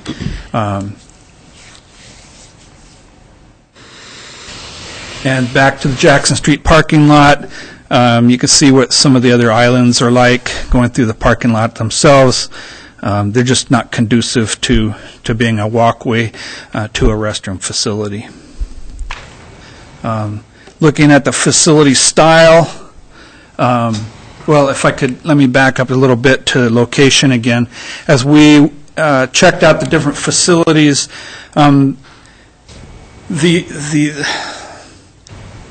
the predominant response from owners was they did not want to lease out space within their facilities for this sort of thing. Those that already have their doors open to us aren't, I mean, they're not complaining, but at the same time, the response was if we had a permanent facility, I mean, they're not going to close their doors to the public, but that would be much more preferable to them than their businesses being used as the restroom facility. Well, you commented about the water fountain thing, the water flow deal, which is part of the city. Yes. And you talked about if a restroom was placed on that site, the Hyperspud wasn't very excited about having them, although that would be the site that we already have secured, correct? Yes. It doesn't affect parking or anything else. Correct. Except it doesn't affect parking, except there is, it's further away from the parking lot if you're talking about Jackson Street, so it's not quite as convenient, you might say, not as central to the parking area. It also, I mean, it all depends on where you're at when you need to go, whether it's convenient or not. So, but using the playground, for example, that would also mean that people would need to cross through Main Street to get to the restroom with their children, where the other one is they're just right there. A lot of ways to go with that. And then, we talked to the Moscow Hotel. They're not excited about having opening up their facility. We had talked about possibly the restroom down in the basement area, but you got to remember, a standalone facility controlled by us can be open and closed at our discretion, whereas in somebody else's building, it's their building and would be at their discretion. And also, just from my perspective as somebody that takes care of facilities and deals with vandalism and things like that, it would be a really, I don't know why bathrooms are such a target for vandals, but if it's in somebody's private business and you have vandalism, especially the fires and things like that, that would be a really, really bad thing, not only for the business but also for the city. So it's just a really high risk if that was the route that we went. And so everything just kept coming back to Friendship Square and also onto the west side out in the 4th Street. So on the facility style, we talked about whether it would be a standalone facility, whether it would be a prefab, whether it be a traditional or a modern, what kind of facade it would have, the genders, would it be just, each room would be non-gender specific. But what we decided through our discussions was that a standalone facility was preferable for a variety of reasons, mostly for the reasons I talked about earlier, for risk. And looking at prefabs, cost-wise, they're not that much less expensive, and you buy them, you purchase them, they have their styles, and then anything on top of that, the prices start skyrocketing.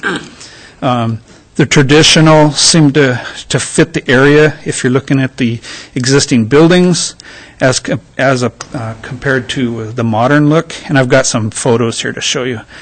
The facade, we thought that working with the existing buildings down there, they're brick, so using a used brick look would fit in nicely, would look very nice. And also, and this was, let me just say it this way. Women prefer to have a women's side and a guy's side, not gender indifferent. And so we decided to go that direction, and so you'd have a women's side and a men's side and 2 toilets per side. The way the codes work, that once you go to a 3rd toilet and you go in 2s, so you end up with would be 6 total. Once you get to that point, then you have to have that family changing room as well. And there was some comments made by some of the public that you need a family changing room, but we put in the diaper changing tables in the restrooms anyway, so you still have it. It's just not quite as private. Dwight, what do we have at East City Park? Is that a 3-holer? Yes. If you count the... well, on each side? Yeah. Plus the family changing room. Okay. Just trying to compare sizes and remembering how much that one costs. So. Yeah. So this here is, of course, split face brick. Now, I just grabbed something that looked similar to what I was envisioning based on the committee's discussions. This design, for example, would be brick, red brick like we have downtown. I added in the screens, privacy screens. If you remember, that sidewalk it's right on a sidewalk, so without it, you're just exposed to the public when the doors open. As an architect, an architect might be able to design it so that you wouldn't need the screens and there would still be some privacy, but I would need to leave that to them. Mr. Mayor? Yeah, Walter. Yes, sir. Dwight, regarding the screens, even with the screens, you're still fitting your footprint. Yes, that includes the screens. In the parking spaces that you've delineated. Yes. Okay. So the face of those screens would be up against the current curb or the current sidewalk. Yes. And naturally, this is the design, the internal design that was with that style that I just showed you. It wouldn't necessarily be what we would end up with, but likely that's where we would be. So just some exterior looks to it. This here, these are the screens. So you'd walk straight in and take a right or a left depending on your gender. Side views. One of the criteria was the infrastructure, and this particular location, and we had a lot of this over where the fountain is as well. But sanitary is close. 6-inch main.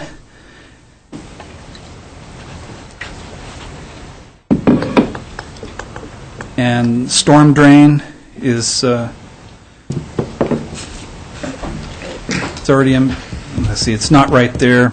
These comments were from our engineers, but it's already impervious and should be able to be drained to wherever it does now.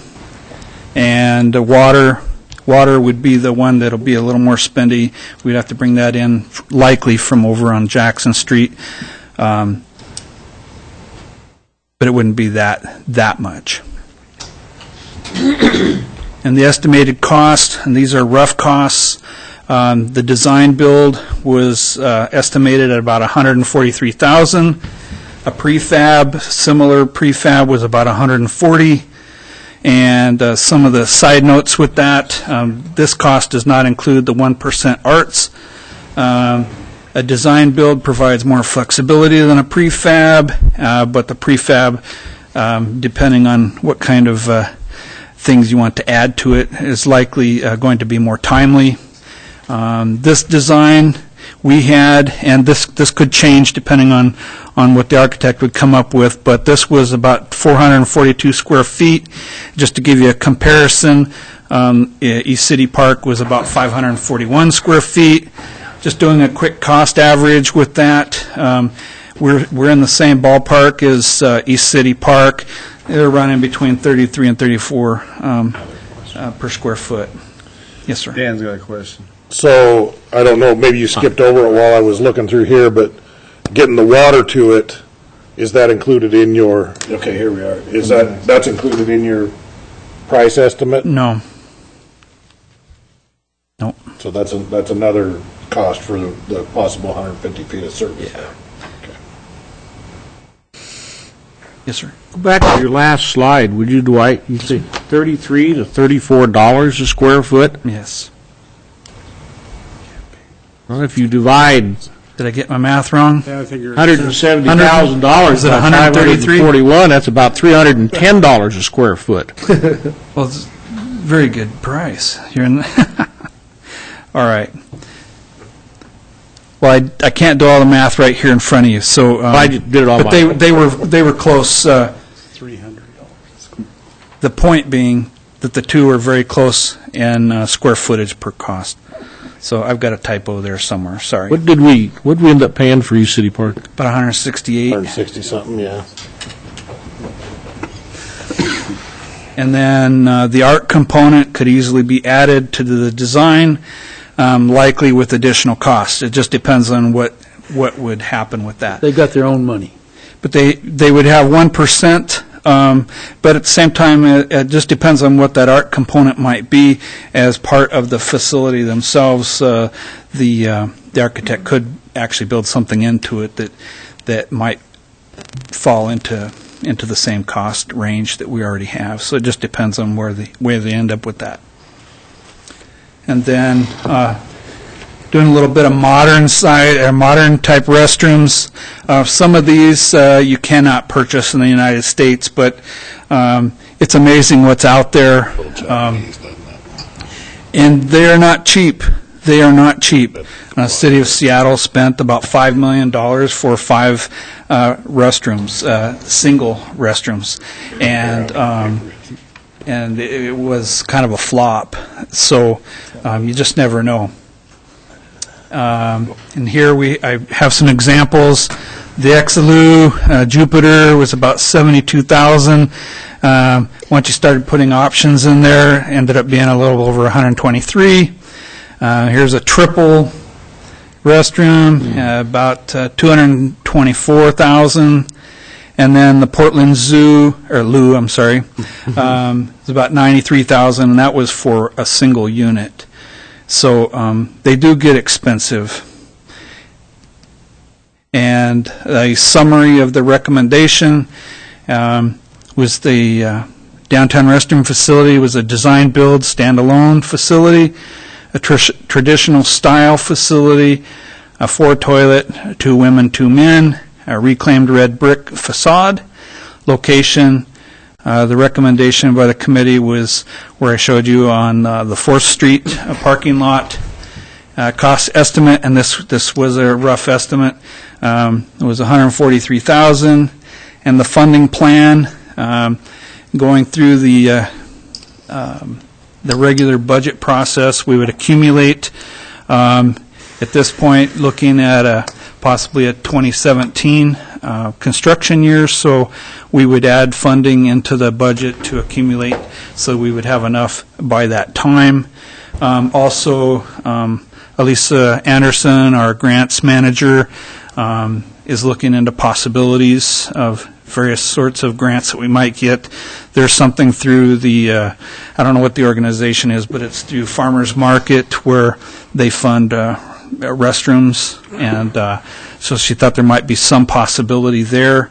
And then, of course, we have $10,000 in our administrative professional services line item right now that's earmarked specifically for this, and if approved, we could go ahead and get the design done this winter. Tom had a question first. I'll come to you, Wayne. Dwayne, last time you and I talked about this, I made the suggestion of modifying or looking into the cost of the design of 3 unisex rooms.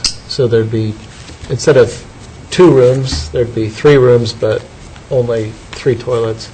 The reasoning behind that would be that lines or people wanting to use it might move faster in a mixed gender situation if they could, move through in these 3 different rooms. Potentially, also, it would be cheaper.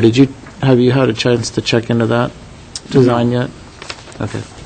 No, it's not anything against your recommendation, but you could have 4 or 2. This was the recommendation by the committee, and just looking at the single designs, at least through the modern stuff, or the modern models, it certainly wouldn't be cheaper. And I'm not, just my own opinion, I don't know how that would be faster, where you have 4 toilets that are just open, people come in, they get done and go out, and the room is just open, where you've lessened it by 1 restroom. I don't know that I'm right either. Wayne, you had a question. Dwight, the $10,000 earmarked for design is, that's on top of the estimated $143,000 for construction, correct? Yes. Not included in. Correct. Dwight, you made a comment about if it's a city-owned facility, we have the ability to control its time. I think you talked about at committee about that there are door locks out there that can be programmed. So if it was determined that having this thing open after 10 p.m. or 3 a.m. or whatever time is determined, it can automatically lock itself up after the last person leaves. It won't lock them in, but once they get out, somebody can't come in. It could unlock itself at whatever time in the morning we want it to. Yes. Okay. Bill? John? Dwight, the funding plan, accumulation through annual budget process. Could you explain that to me? Well, granted, it's only a couple of years, but through the budget process, we request, let's say, half or a third this year. If that's approved, it just sits there. Next year, we ask for the other third, and then the last third till you have the final amount. We do accumulation on a lot of our projects. Okay. And that way it spreads it out. It's not as painful. It also gives us some additional time to investigate and take advantage of grant possibilities and things like that as they come up. Dan? So if a grant possibility does come up, could we, saying we do approve the design process, bump up the construction to when the grant funds become available? Once you have a design, it's, to me, I would think it's just a matter of when you have the money. Wayne? Last question I think that I have is, are we asking tonight simply to approve the expenditure of $10,000 for the design? Or are we being asked to approve not only the $10,000, but also the accumulation of $143,000 also? Are we being asked to approve everything, or just the money to do the design work? You're being asked for the money for the design work. There is an assumption with that the location and the proposal that I gave you is what you have in mind, because that's what we're going to tell the designer. But we're not necessarily, no, I won't say necessarily, but we are not authorizing the expenditure of the construction funds. Correct. That'll go through the budget process. They haven't been appropriated. Art? Yeah, just a small revisit. The committee obviously spent a lot of time thinking about this, but other than the fact that Hyper Spud wasn't keen on having a bathroom outside their door and the potential issue of kids in the playground navigating Main Street, were there any other reasons why the fountain side was not considered and the use of parking spaces instead? Because it seems to me that over on the east side of Main Street, with the doors facing the police department, there's a perception of more scrutiny potential and a minimization of potential vandalism going on there as well. And perhaps even bifurcating that fountain and making the back wall of the restroom part of the fountain in sort of a European style. Was this considered? Yes. As well? Well, but you need a big filter there? It's already the Moscow facilities, pretty much, so the running water could be an enhancement, John. Yes. Yeah. I mean, we did consider, and initially that was where I had always kind of assumed this would go. There's been a lot of push to either replace or remove the fountain, but all the infrastructure's there. I mean, situation-wise, in that regard, it's really good. We didn't really talk about moving it down by the police department. I mean, right there, just facing the doors that direction. Well, also part of one of the reasons was the congestion. It just. I mean, that's part of the fabric of the Friendship Square. It's open and it has benches and things like that. Now you're talking a facility that basically blocks that, and especially if the back is facing in. I mean, if you had a fountain to it, I mean, that would certainly make up for, kind of the awkward location as far as being right in the Friendship Square itself. But primarily, it just didn't fit. Feature on the new building too. And I mentioned Hyper Spuds themselves, but because of the being next to the fountain itself, but we found that predominantly through all the businesses that we talked to. Walter? Art, also, you may, I don't know, you weren't on council, but we had a situation where we were going to attempt to put 2 bus stops in Friendship Square, one on each side of Main Street, and what was it at the time, Wayne, jewelry or insurance company? Fought very hard against having even a see-through bus stop put, not where the fountain is, but over on the opposite side there, that would block view of his business. I like the fountain area, but for the reasons Dwight's given and other reasons that have been mentioned, I have a problem doing it there. This used to be the width of 4th Street, is Friendship Square. It's not that wide. You would take up half of that with a facility in place of the fountain, even if it had some fountain element with it. I like it being near the police station. I agree with you on that, but I'm just not sure that's the right place to put it over there on that side. If I may, Mr. Mayor, I see Gina Terusio in the audience. She was on the committee. She's also, as we all know, the chamber. Gina, I hadn't warned you. Have you anything to add?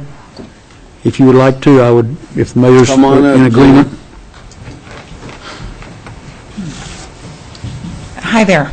I don't have a lot to add, except that I've had a couple of the specific conversations about exactly what entity could be the grantor, and that's USDA. And their attitude about a farmer's market of our size and the amount of people that come in with a lack of a restroom is something akin to a public health hazard. So I do believe that there is that good potential. I was also considering, as we were sitting there, it might be one of these projects where approaching some of the affected businesses and saying, hey, we are in a fundraising mode might not be a bad plan. It might be something that I think, again, with this whole community partnership thing, might actually work. So, I would just really, really, really encourage you, big capital letters encourage you to at least get the design going on this. Any comment on the location? I will tell you, I never did like the fountain location. I think it's an aesthetic, just a personal aesthetic thing. But I will say to you that it is very much easier for me to say to a visitor that walks in, back or front door of the chamber, it's just right back out in the parking lot. The restroom is right there. That's a lot easier to explain. I struggle right now. By the time I tell people where the restrooms are right now, the need has become a little bit more pressing, usually. And so just use ours. I'm not ready to give that impression to the world. Our restrooms are scary. So. Wayne, want to make a motion? Okay, go ahead. Thank you, Gina. You're I'd welcome. like to make a motion that we accept the downtown public restroom plan to include facility type, location, and authorize the staff to begin design phase once the plan is accepted. Second. Say you, John Saylor? Yes, John did. Everybody understand that I struck out "and funding plan" as stated in the memo. I did not include that in my motion. Okay, so your motion is accept the downtown public restroom plan and authorize staff to begin the Include the design facility of the type and phase location. once the plan is accepted. Is that correct? To include the facility type and location. Everybody got that? What about the design? Did you say You said design? design, yes, Yeah. as part of it. Okay. Walter? Question for Gary. Does leaving out the funding plan create problems? No, it just, I'd like to know what intent you intend to convey, that we not consider in next year's budget, because I imagine I'm going to get a request from Dwight that it be included in the budget, and we'll deal with it in the budget process. It may very well come through with that recommendation. It'll be the council can decide how to do it. It's fine. It just gives you a proposal, and you can then play off that. If I may, just follow up, I'll let you ask Wayne, if the inference is don't fund it the way that's recommended tonight, I guess that's my question. Is That's not the inference. My concern is the way that the request is written is that I feel like we're giving carte blanche to build this and I understand that it's going to come before Public Works and Finance with design and cost estimates. And at that time, and once we accept that, then I'll be willing to move forward. Quite frankly, folks, I'm having a real hard time dealing with $320 a square foot right now.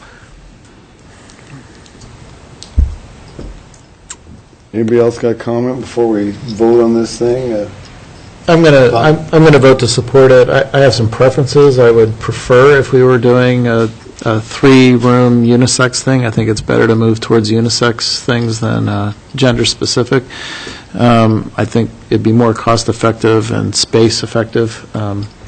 I think, there's still a possibility of something like that working in the Fountain area. And I don't know if anybody's even talked to Hodge and Associates, but there's a nice private vacant lot right there that's currently... We're spoken to. Yeah, so I think something like that might be a better location. I'm a little bit worried about the distance for the water, but I think we need to move this forward and make it happen, so I'm going to support it. Okay, we'll start to roll with Art. Aye. Aye. Aye. Aye. Aye. Aye. Okay, 6-0, and that moves right. Thank you very much, Dwight. Thank you. We will move on to item number 6, which is Steiner White Avenue pedestrian underpass Path Study Phase 1 report by Bill Belknap. Bill, you have the podium.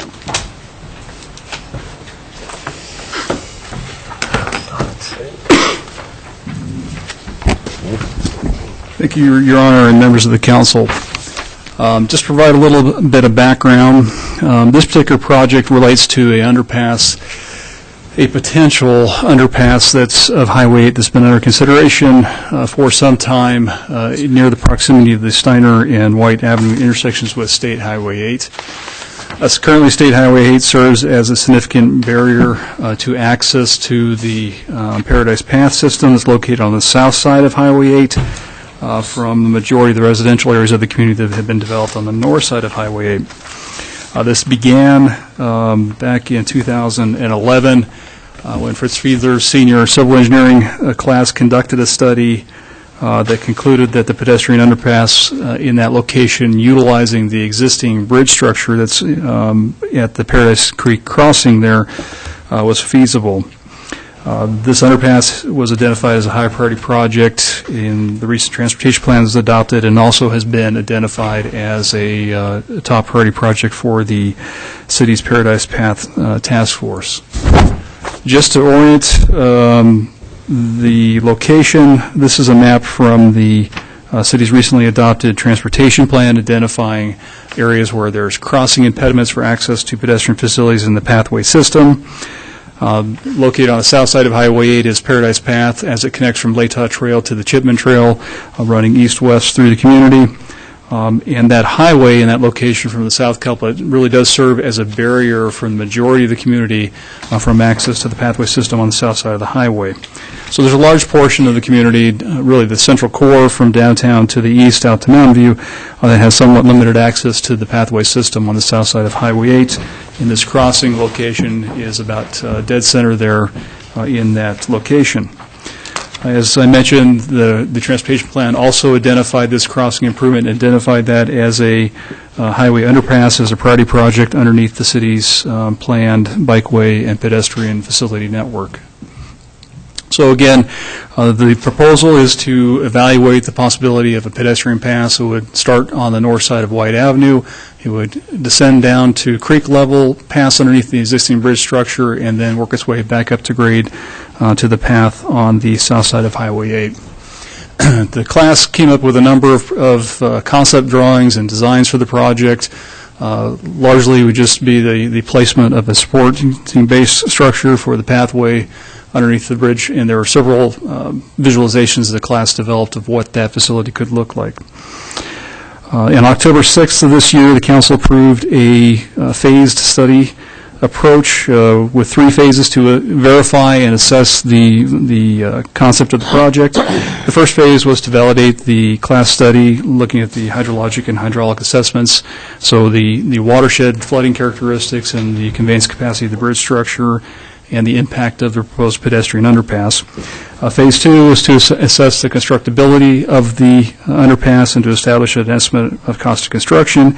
And Phase 3 was to assess the environmental impacts or permitting requirements, wetland delineation, and other aspects of the project that you would encounter during construction. Topographics engineering was selected to conduct the assessment. And just to give a little progress to date, as I mentioned, the council approved the professional services agreement on October 6th of this year. Staff issued a notice to proceed to Topographics on October 7th. Field survey work was initiated on October 7th and completed. That included a survey of the channel, both 150 feet upstream and downstream of the structure, as well as the bridge structure itself and the opening. The hydrologic analysis was conducted to assess the watershed and design flows, and there are actually 4 different numbers that were utilized that are shown in the modeling results. One was a specific analysis of historical gauge data. Another was an assessment of like watersheds. There was a student class number that was used, and also ITD's design when the bridge was originally constructed. They also completed the hydraulic modeling of the bridge structure with the pathway facility included within it. And some of the basic design parameters of the modeling effort were the assumption of a 10-foot wide pedestrian path facility located with a minimum of 8 feet clearance from the bottom chord of the bridge structure. The results of that assessment were, in short, that the pathway would have virtually no impact upon flood events. There was really no increase in flood elevations for the 50-year design event, which is ITD's design event for the bridge structures. And actually, there was a very, very slight decrease in flood elevations due to the smoothing of the flow areas underneath the bridge structure represented by the pathway. There was a minor increase in velocities at the upstream side of the bridge as that flow, that roughness was smooth. That did increase the flow through the bridge structure, but only just a little bit less than 1 foot per second. The memo did indicate 1.5 feet per second, and that was a typo in the memo. The scope of the project, Phase 1, also included an assessment of how often would the pathway be flooded and inundated. And the conclusion was that it would be flooded an average of 3.4 days per year, with an average consecutive inundation of 1.9 days per year. So there are fairly infrequently, and for the vast majority of the time, the facility would be open and available for use. Just to provide a little bit of reference, this is the mean daily discharges at the Paradise Creek Gauge Station. At that location, the 94 CFS mark was when the modeling showed that would be inundated, so the red line there shows that 94 mark. And so wherever you saw a stream flow peak that overtops that line, essentially upstream, those would be instances where the pathway would be flooded at various depths. As you can see, the majority of the remainder of the year, other than a few events during those spring runoff periods, would be open and available for use. So fairly infrequent inundation. So the next steps on the projects, so staff is recommending that this study has concluded that it is feasible, that it has no adverse flood impacts, and that inundation would occur on fairly short and infrequent basis. Staff is recommending that we proceed to Phase 2 to develop the concept design and the cost estimate. We're also requesting authorization to do Phase 3, which was the wetland delineation and environmental assessment. Just because of the winter weather coming in, that it'd be much better for us to get that field work done before snow cover, and we had adverse weather conditions. Again, the assessment was initially to be completed in 3 phases, separately authorized. Phase 1, there was a budget of $5,000, but the actual cost was $4,200 for Phase 1, $6,200 for Phase 2, and $1,750 for Phase 3. As I mentioned, the council budgeted $5,000 for Phase 1 and an additional $10,000 the council's non-prioritized projects line item, and staff is requesting council authorization to proceed on the project. With that, I'd be happy to try to answer any questions you have. Questions for Bill? I'm impressed with the timeline so far. That slide where you showed 6, 7, 8, I thought that was great. And I'd be happy to make a motion that we authorize staff to proceed with Phase 2 and Phase 3. I second that.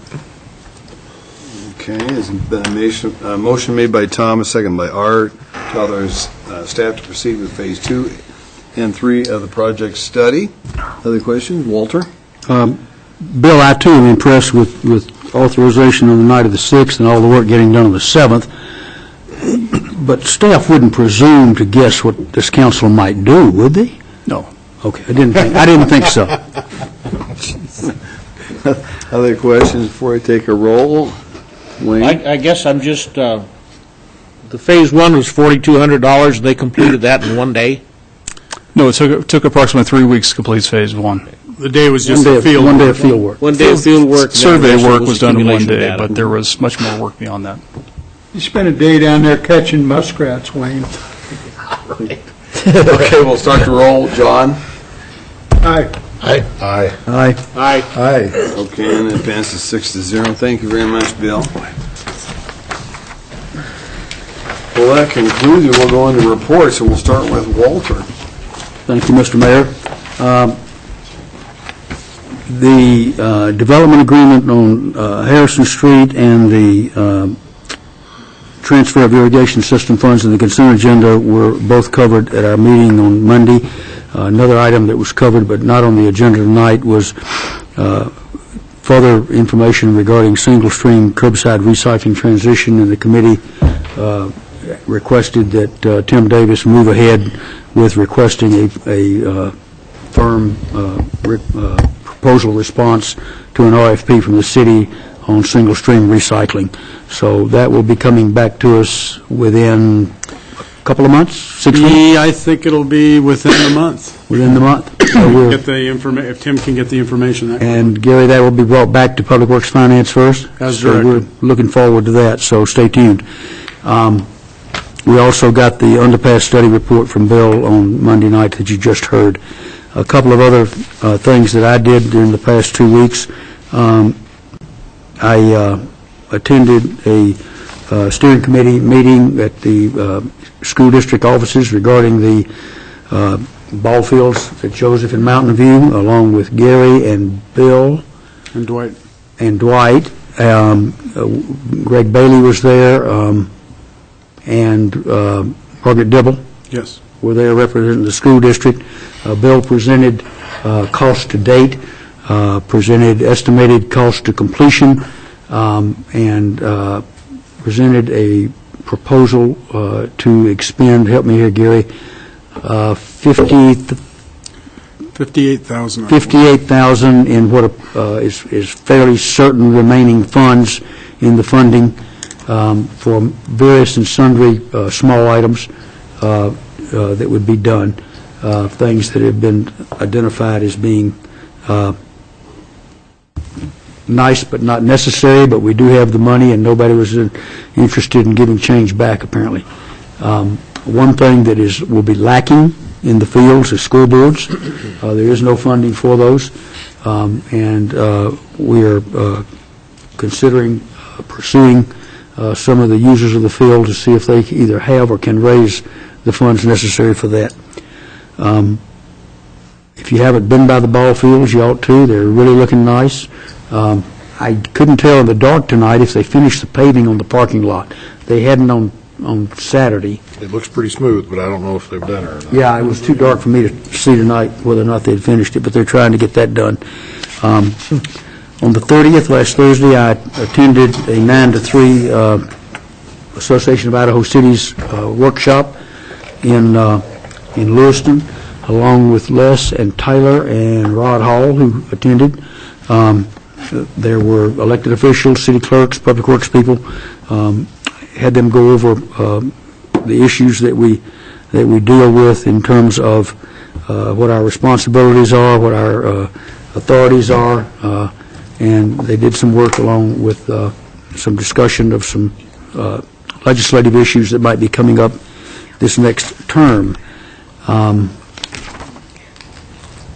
I think that covers everything, Mr. Mayor. Okay. Tom? Well, we covered everything tonight that was on the administrative committee. Other meetings that I attended last Thursday, the Clearwater RC&D in Lewiston, mostly was administrative operations of the organization at that particular meeting. And I also attended the Moscow Parks and Rec meeting Thursday evening, and Dwight presented on the main topic here tonight, which was the restroom. We also talked about design for Indian Hills Park and the naming of that, which we approved. And let's see, what was the other? Oh, I spoke to a high school class last week about Moscow city government. So that was another fun city thing. So that was good. Yeah, I got lots of good questions. Thank you. All right, John. Yeah. The only thing I had was the Human Rights Commission. They did not have a quorum, so we spent an hour not having a meeting and just talking in generalities about the things that go on with the Human Rights Commission. It's an interesting group. I'm glad I spend the time with them that I do. Dan? I have no reports. All my meetings are the next couple weeks. Okay, we'll go to Wayne. Well, on the October 21st, we had our Spark Transit Board meeting, and everything seems to be working pretty well there. I'd tell you guys that our executive director, Jenny Ford, is doing an exemplary job. She's been noticed throughout the state, as a matter of fact, and she has been asked to sit on a workshop by ITD to look into the future of mobility management, which is CTAI, Community Transit Authority Incorporated, Gary? Community Transportation Association of Idaho. Yeah. There's some question as far as how ITD is going to continue to fund CTAI, which is the mobility management. It doesn't really affect our business in smart transit, but ITD has some issues. They're in the process of reorganizing the way that they disperse the federal 5311 funds, and so Jenny's going to be a part of that, and I think that's great because she's extremely intelligent and she's just a real go-getter, so that's great. And other than that, Smart Transit moved along just fine. We had a Historical Preservation Commission meeting on the 23rd, and I'll just reiterate what John said. They didn't have a quorum either, so they just sat around and had a talk about things that the Historical Preservation Commission likes to talk about, but no official meeting. So that's what I had. Did you bring birthday cake? Art, we had a meeting of the Sustainable Environment Committee last week. Nicole Baker from our Water Department presented on the rewrite of the 2007 Water Conservation Plan, and the Sustainable Environment folks will be reviewing the final draft of that plan that's also available for public comments coming up here in just a week or so, and they'll be providing edits back come December, and then the final plan will make its way up to the council here in February or March for our examination. Tim Davis, busy speaking dude, he showed up at Sustainable Environment, talked about single-stream recycling again to that body.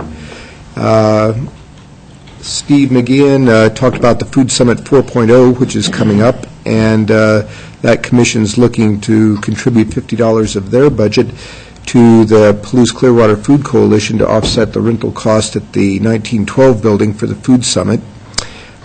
Scott Fidel is working on the business sustainability program to enhance their ability to recycle and be more sustainable in their operations and make it easier for them. And that was about the extent of what they talked about. Good group. They get a lot done. All right, I've got a couple of things. I want to talk about the airport board meeting we had on the 29th. And we had a presentation by Martin Erkler from Frontier Communications on a possible grant that we can get from those folks. And it's a nationwide grant. And there's three top prizes, $1 million, $2 million, and a top prize of $3 million. And that can go towards, if we are lucky enough to win this thing through our grant process, to go towards funds for the airport. So that could be $10 million, $20 million, or $30 million wave for us, which would be a really big thing. And so we're pretty excited about that. And that's two communities working together on one single project to make a region viable. And the groups that is for cities that are over 9,000 in populace but are less than 50,000, or 60,000, so we fall right in that bracket. So that could be a process that could be a really good thing for us. Yep. And so that might be something that's pretty exciting to see if we can do it. When we start the process, we have to have the application in by January the 15th, and it's kind of over a 2-year process by the time they go through all the different streams. So, and I wanted to mention the Mo November that Gary talked about for you non-mustache guys out there. Come on and give it a shot. If I can grow one, as ugly as it may be, why, the rest of you guys can do it too that don't have mustaches. And tomorrow is voting day, so everybody out there vote. Doesn't matter who you vote for, just vote, because we need a bigger percentage. With that, Gary, I will.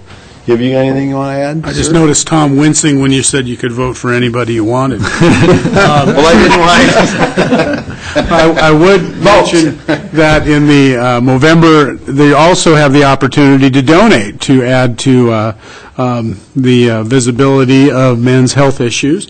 And just go to the website, and I'll be happy to help you out with that anytime you want. We do have the monthly breakfast meeting this Wednesday, excuse me. And last Friday, thanks to the efforts of a couple of our AmeriCorps people, as well as Jen Piffner, we had, when trick or treat at City Hall. Gave away small ornamental pumpkins to all the kids coming through. So that was Friday night, so thanks to everybody for helping with that. But Great. had a great time last week. Stephanie's birthday. John? I would feel remiss in my social duties if I didn't mention that esteemed Councilman You don't need to go there with this, Wayne Kraus is now a little bit older, but not as old as you. not as good looking either. Wait till I get my mustache. And also, Big Dan is about to have a birthday, which Eventually. we're having a little trouble nailing it down as to which day it is, but Well, he's the youngest pup up here. I'm the youngest anyway. So there you have it. And what about Stephanie? Okay, let's Isn't hers move- coming up this week? She's keeping it secret. All right, there's a bunch of birthdays. I do want to... The big 5-0? Woo! Yo, dude. John, I do want to thank you for not mentioning my birthday last Friday, so. Well, yeah, but we had coffee. Nobody's bringing cake, it looks like. Hey, with that, I would entertain a motion to adjourn. Second. All in favor, aye. Boom, this meeting is closed. Have a nice...